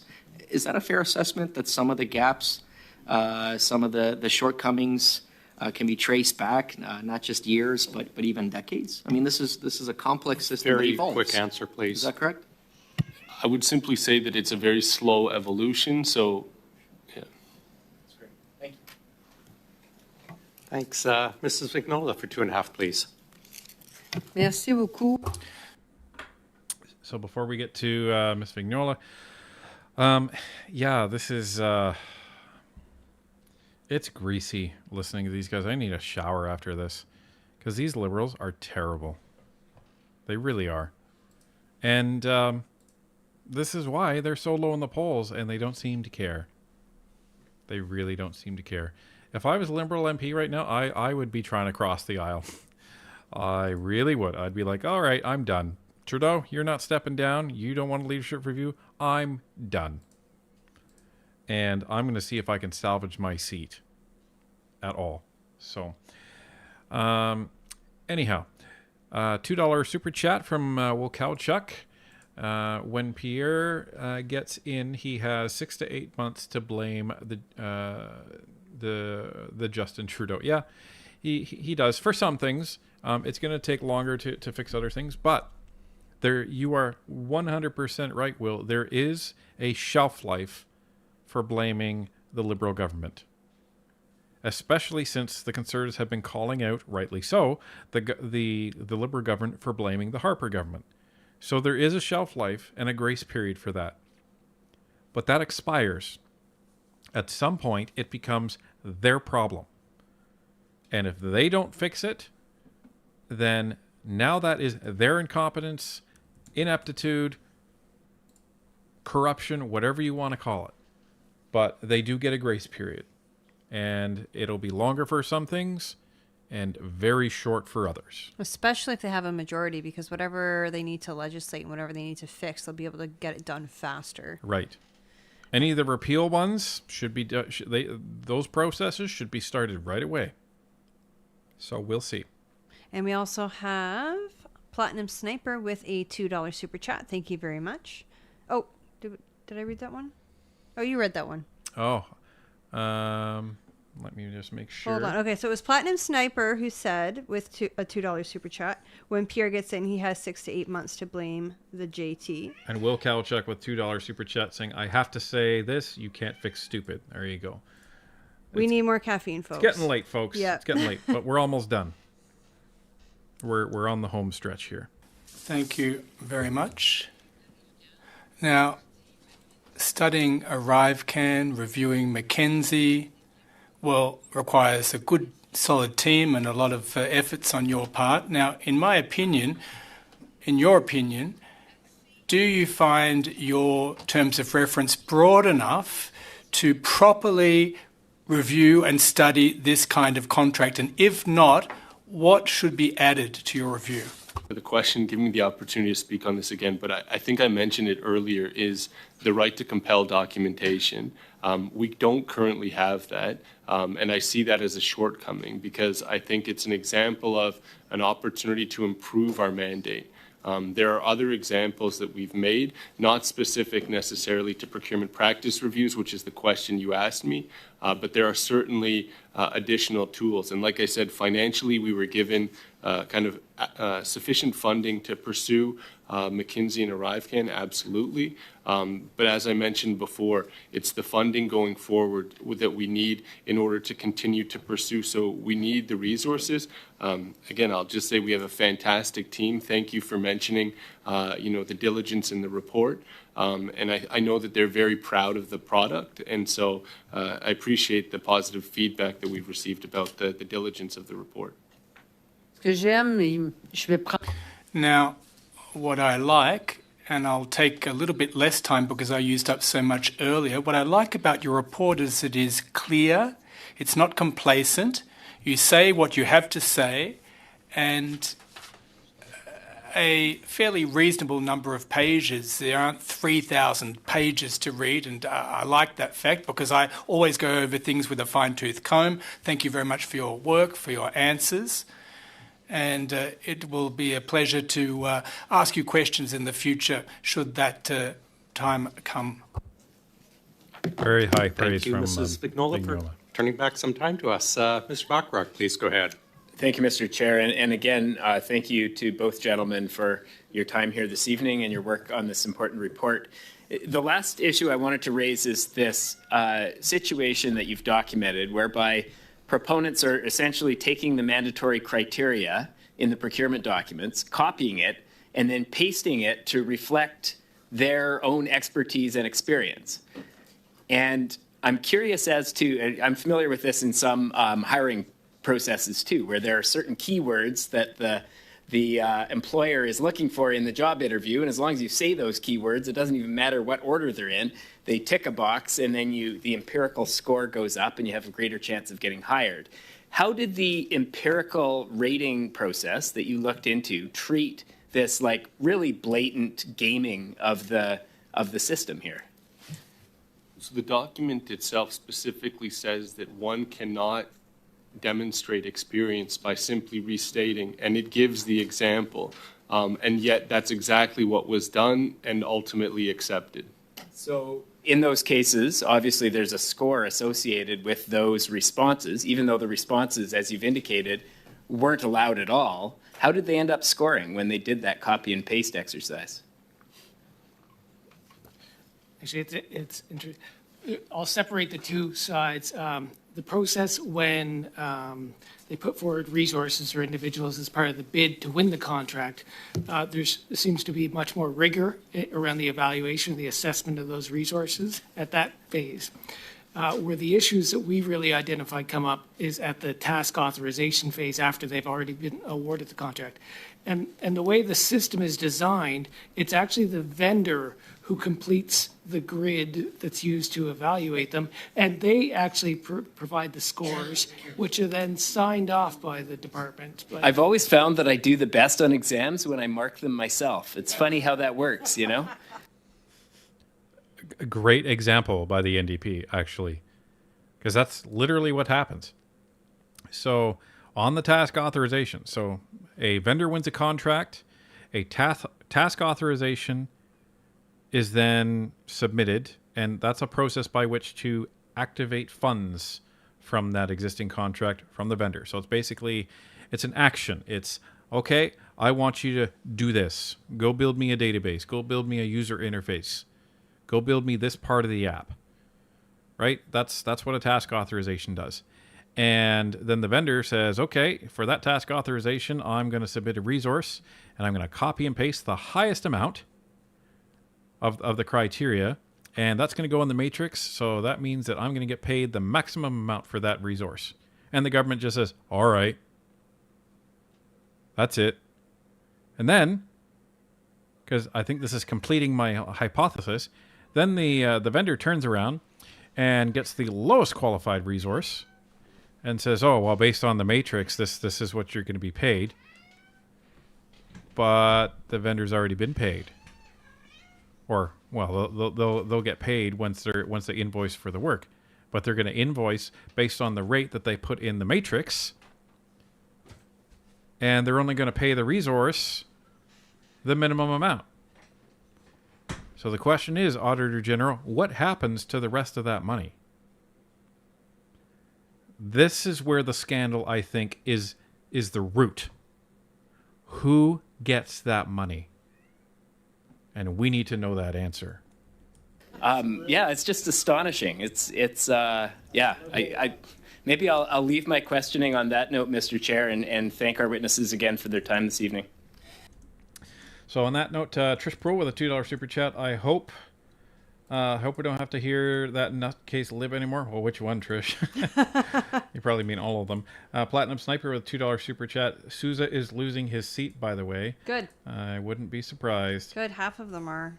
And they deserve it for sticking by Trudeau and putting Canadians through all this garbage. Yeah, over 75 of them are slated to lose them right now. That's a lot. Lena Gurman, welcome to NP Supporter. Welcome to the membership club. Thank you very much. All right, let's continue. Well, thank you for turning over a few minutes time, Mr. Bachrach, and for the humor. Mr. Genuis, please go ahead for 5.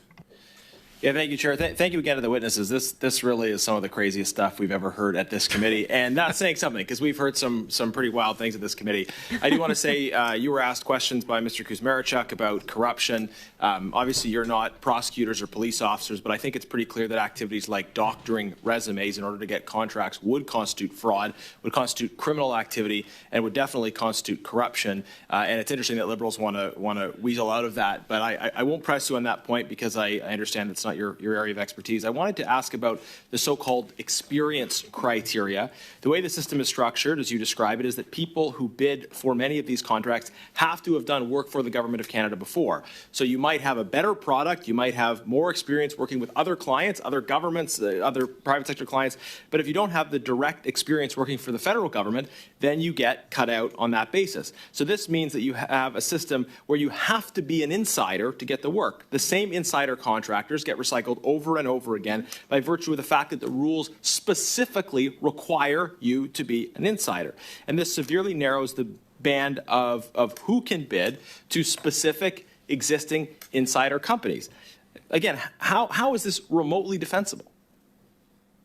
So I think you're referring to the section that speaks to mandatory criteria and Exactly, yeah. how it would be next to impossible for any other bidder to meet those criteria. So again, it's a very disappointing outcome because when you run a competitive process, you're telling the universe that you want the best outcome and you want competition.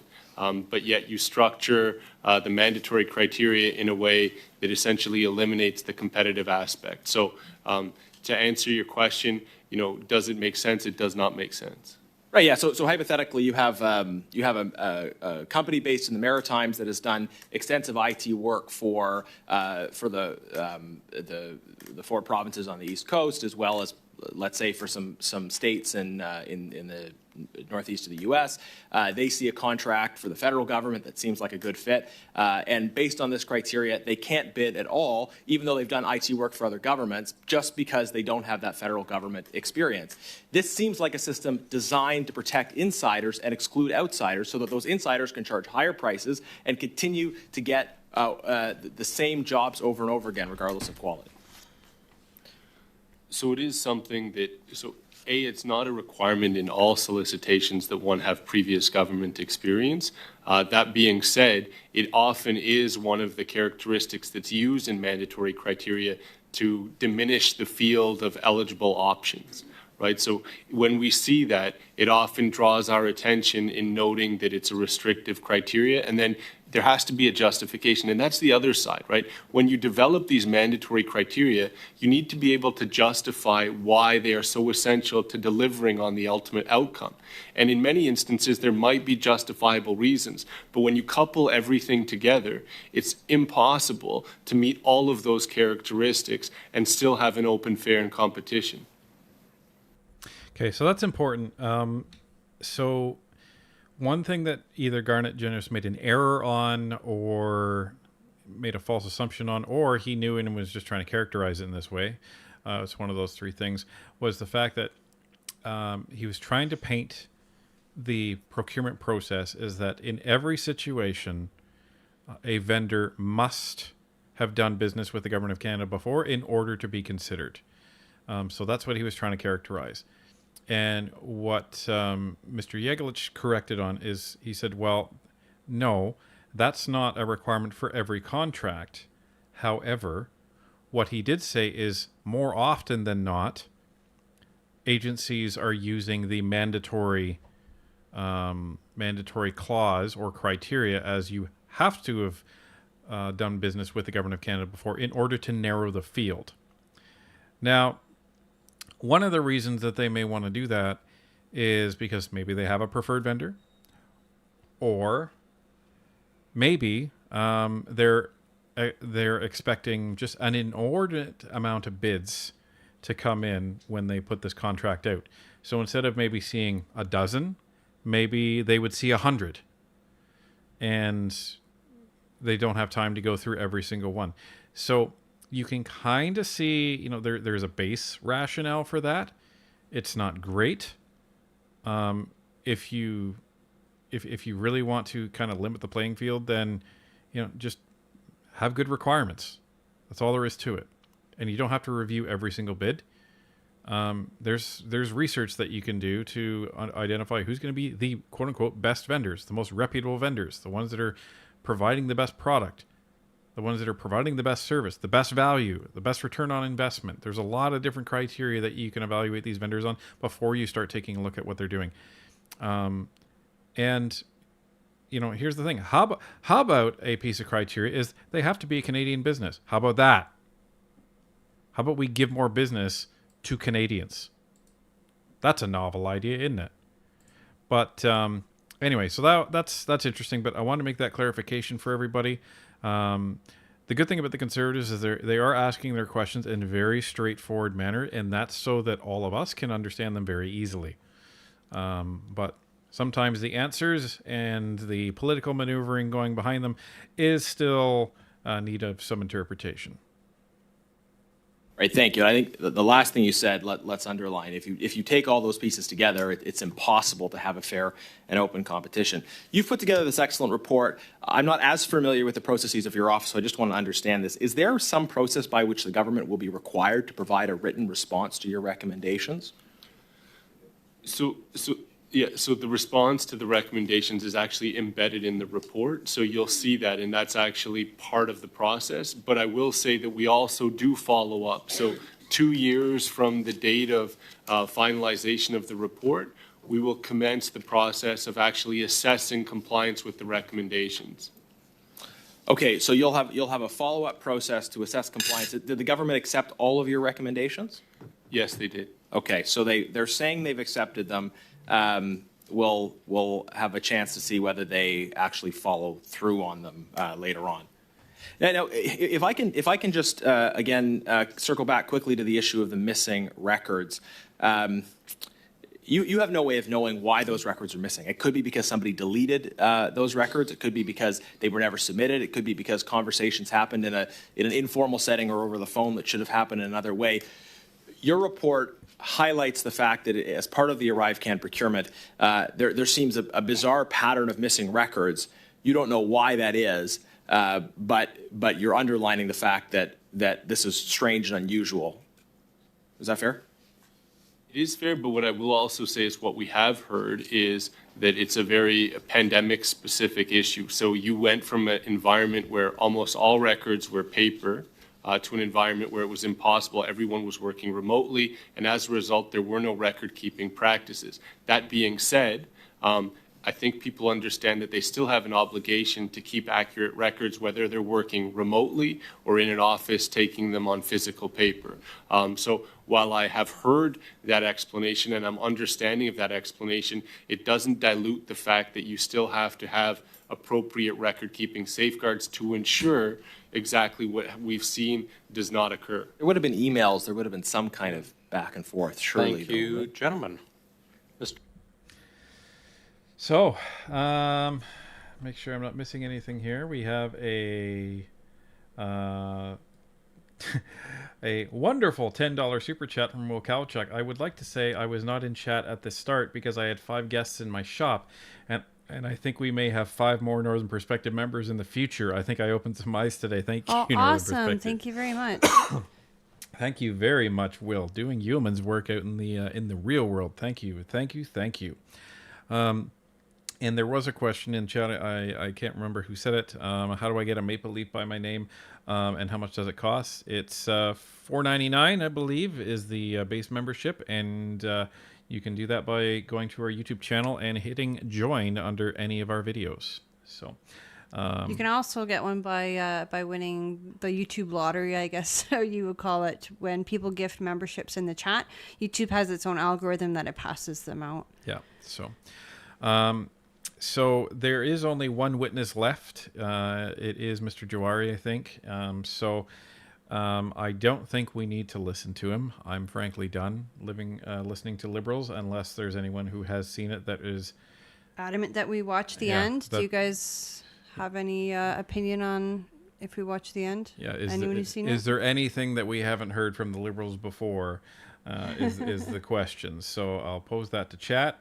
And we'll see what happens. Mr. Excuse is trying to pass out the lottery there with 5 gifted Northern Perspective memberships. Thank you so much. But we'll wait to see what the viewers say in terms of the last witness. But I just want to say thank you, everybody, for coming. We're saying, listen to him, trust me. All right, Peter Engelman. All right. We'll Okay. do it. Let's do it. We trust you. Let's do it. Mr. Jawari, to finish off, please.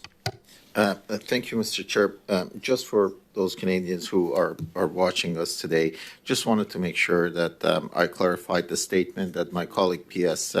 Charles Sousa made. I think the reference that P.S. Charles Sousa made was to Mr. Christian Firth having gone back to previous government and receiving contracts, not GC strategy.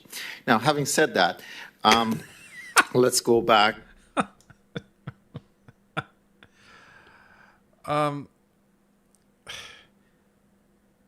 What a stupid example. Okay, so, hello. Christian Firth is one of the co-owners of GC Strategies. When he was working with Veritac, he was a peon. He was like a junior project manager, junior staffing consultant. He wasn't even a project manager. And he was he was a cog in a staffing machine. He had no authority to make any calls. He had no authority to do anything. He left there and started business with some other yahoos because he thought, well, why are we losing out on all this money? We might as well start our own. And off they went. There's a reason they started GC Strategies. There's a reason that they've been working with Cameron McDonald. So, yeah. Tanny Annie with a $13.99 super chat. Someone please start a petition to stop Fergus with his unhealthy obsession with the mute. It's here to stop us from hearing his discussions with the table and not censor us. So what I will say on that, Tanny Annie, is it is not uncommon for the speaker to mute the microphone to have those discussions with the table, and they're usually on process, and the table is advising him of what he can and cannot do and should not do. Right, and Tanyani's saying that's what it's for. This was supposed to be for, but he uses it to just cut people off at the end of... Oh, I misread your super chat. My apologies, Tanyani. So yes, you are 100% correct, and Cypher is 100% wrong in this, but yeah, he does have a problem. And I noticed it in question period the other day, and I'm sure all of you notice it all the time. When the Liberals get up to cheer and do their thing, he doesn't touch the mute button. All he does is wave his hand. But when the Conservatives get up to cheer, you better believe he has that mute button on, an inch from his finger, so he can make sure that the Canadians don't hear how loud the Conservatives are being. Well, I'll tell you that Cypher and I, like privately as ourselves, our human names, not as Northern Perspective, we sent paper letters to all the leaders of all the parties, plus Peter Julian, when that whole debacle with Fergus was going on and his impartiality was being called into question. So they should be getting them around now because they're back now. I wonder if we'll actually get any responses, but pretty much we called for his resignation. He is an awful speaker. He's not impartial at all, and he doesn't deserve to sit in that chair. Yeah, he's terrible. And Debbie Clark found that join button and decided to join the membership club. So thank you very much, Debbie Clark. Welcome to MP Supporter. To one thing that you brought up, Mr. Jiglek, you brought up the concept of best value, and you broke it down to two categories, one technical and the other one financial or dollar value. You also, in your testimony, you talked about that there seems to be a rigorous process at the earliest stages of the evaluation, but somehow that process we run into a lot of systematic non-compliance when it comes to the task authorization, where at that point we are locking the resources. So if that's the case, what skill set, who actually verifies, which body actually verifies before the task authorization is done? Is it the department or is it the PSPC? So in this instance, you'll see in one of the recommendations, it was CBSA that was confirming all of the task authorizations, but I think I'll let Derek speak because I know this is something he specifically looked at. Yeah, so at the task authorization stage, it is the client department. In these cases, it's CBSA. And those are signed by a single individual who accepts the evaluation grid that was submitted by the vendor. One of your recommendation, I assume, is that PSPC plays a bigger role and a more prominent role during task authorization and do evaluation. And if that valuation is going to be based on technical and financial, what kind of skill set and what kind of resourcing do we have to complement the PSPC with to be able to do that technical assessment and be able to have that secondary eye on, well, okay, you're replacing this resource. Yes, I understand the circumstances. or, well, no, you really, if you're replacing these resources, the prices should be adjusted as well. Can you comment on that?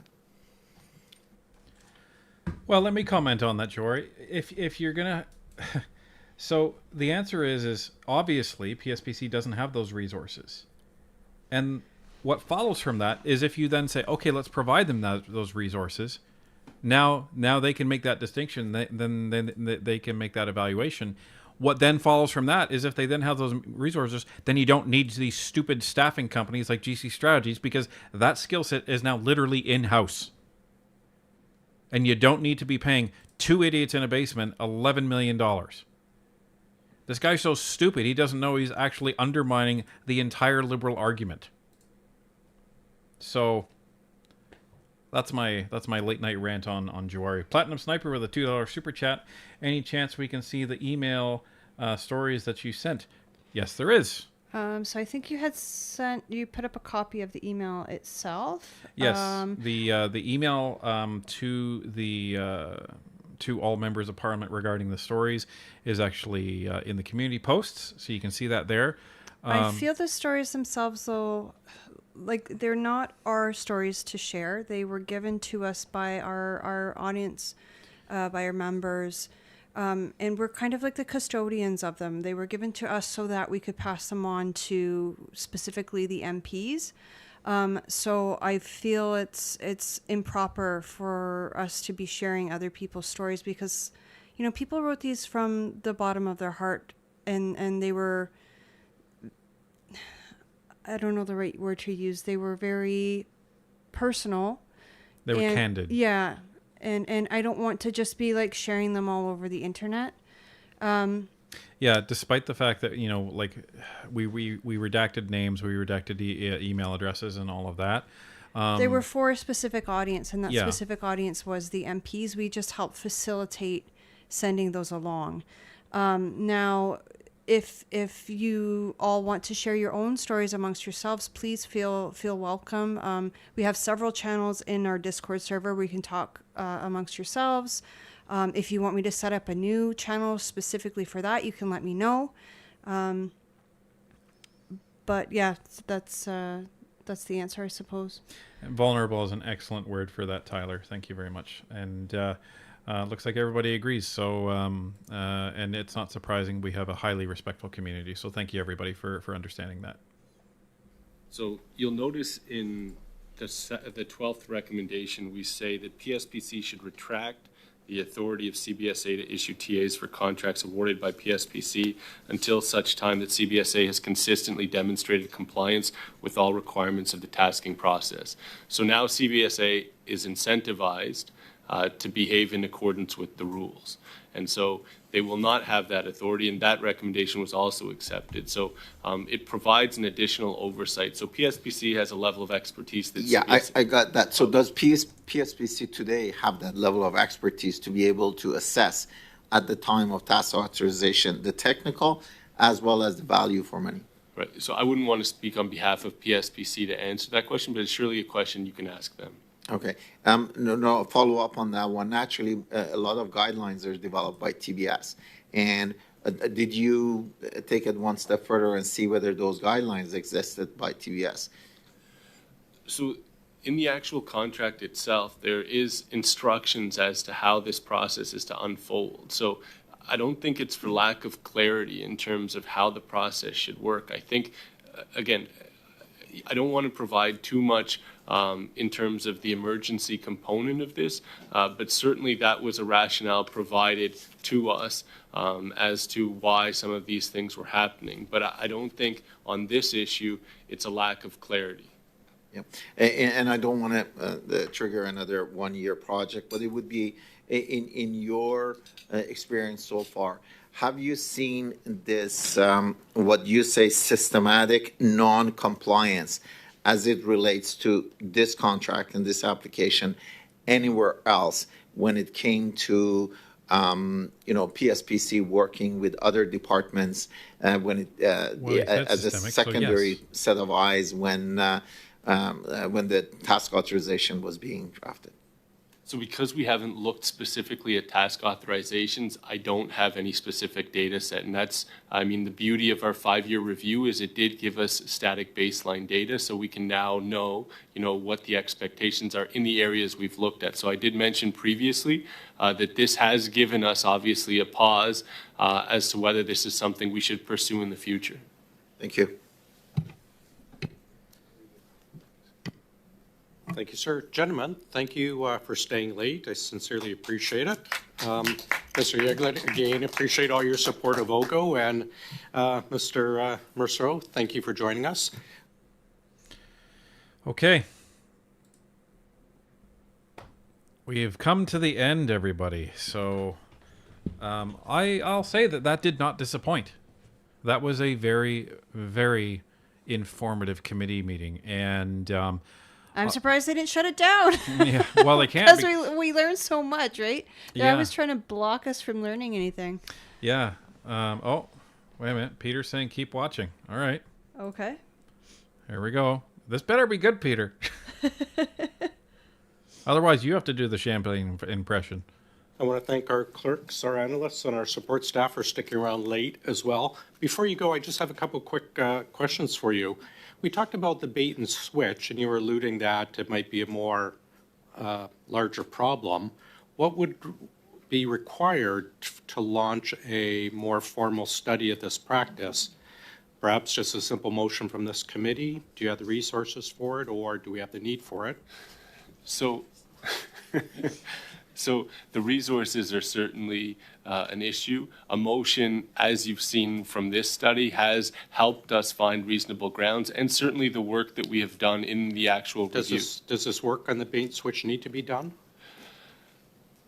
In your opinion? I would like to come back to the committee. I believe yes, but again, I have some sighs that just happened at the office because I think there's some exhilaration of finishing. Perhaps you could get back to us in writing, and I'm Absolutely. sure if there is a need, then this committee can provide you with a motion. Your other comment about your difficulty in getting documents from other departments, I would encourage you, if you're getting stonewalled, to perhaps write to the chair of the Mighty Ogo with some requirements, and perhaps this committee could assist you in ordering the production of such documents. Again, thank you for your time. It was a wonderful meeting, and again, everyone who's helped out and stayed late, I appreciate it very much. We are adjourned. All right, that was worth it. Thank you, Peter. All right, that was good. That was good that Kelly was like, hey, Just let me know, guy. bruh, I got you, bruh. You need documents? You just email me, bruh. I got you, bruh. Well, and we've heard kind of, what would you say on the down low, that Kelly, when he gets mad, he's... Don't mess with him. Yeah. Don't mess with him. Exactly. Don't get on his bad side. A couple of last minute things to wrap up. E. Kingston with a Northern Perspective membership that he decided to join the club. Thank you very much. And we have a $5 super chat from Will Kowalchuk. I still think Cypher and Fox needs to take a break and have a romantic night for all they do. Thank you. Thank you. We will be taking a break soon because one of my friends is getting married. So we won't be there that night. But well, we'll probably work extra to make sure you get some content that night, but we'll see. And but I cannot wait. Fox and I are, whenever the election happens, that whole day, as soon as the polls open, because we will have already voted in advance polls, we will be live streaming the entire day. So you don't have to stick with us the entire day, but we are going to be live streaming the entire day of the election whenever that happens, and that's the one I'm really looking forward to. But anyway, thank you everybody for all of your donations, for all your participation, for sticking with us. We had about 1,400 people here for the entire time. That's absolutely amazing. And we continue to follow this government, especially the ArriveCan scandal. And we will continue being there for you folks and letting you know if there's any other interesting live streams. I guarantee you after all this, Firth will be summoned back again, and they're probably not going to accept any excuses. So hopefully he's still in the country, and that they can get him back. We wouldn't be surprised to see a few other people back as well. Cameron McDonald, Utano, Bottler at some point. I Mindone, imagine. maybe even. Mindone would be very interesting to come back to committee, considering he's in a very high visibility, high risk position as being the Chief Technology Officer for the entire government of Canada. Might be a good idea to get him in. So anyway, thank you very much, everybody. I hope you found it entertaining as well as educational. And as Will Kowalchuk did, spread the word and spread the knowledge and spread the awareness of what's going on with this government to your fellow Canadians. We are happy to continue our work as long as you're happy to continue yours, which is converting people to the common sense platform, not to conservatism, but to common sense. They just happen to be the conservatives at this point in time. So thank you very much. And Ravu Sadies with a last minute $2 super chat. Thank you both. Thank you very much for that. And everybody, and get some sleep. Have a good night, and we will see you in the comments. Nilik with a last minute $5 super chat. Like I said before, 2024 is going to be a ride. Great stream, guys. Looking forward to the consequences that come from this. As are we. On that note, have a good night. Thank you. Good night, everyone.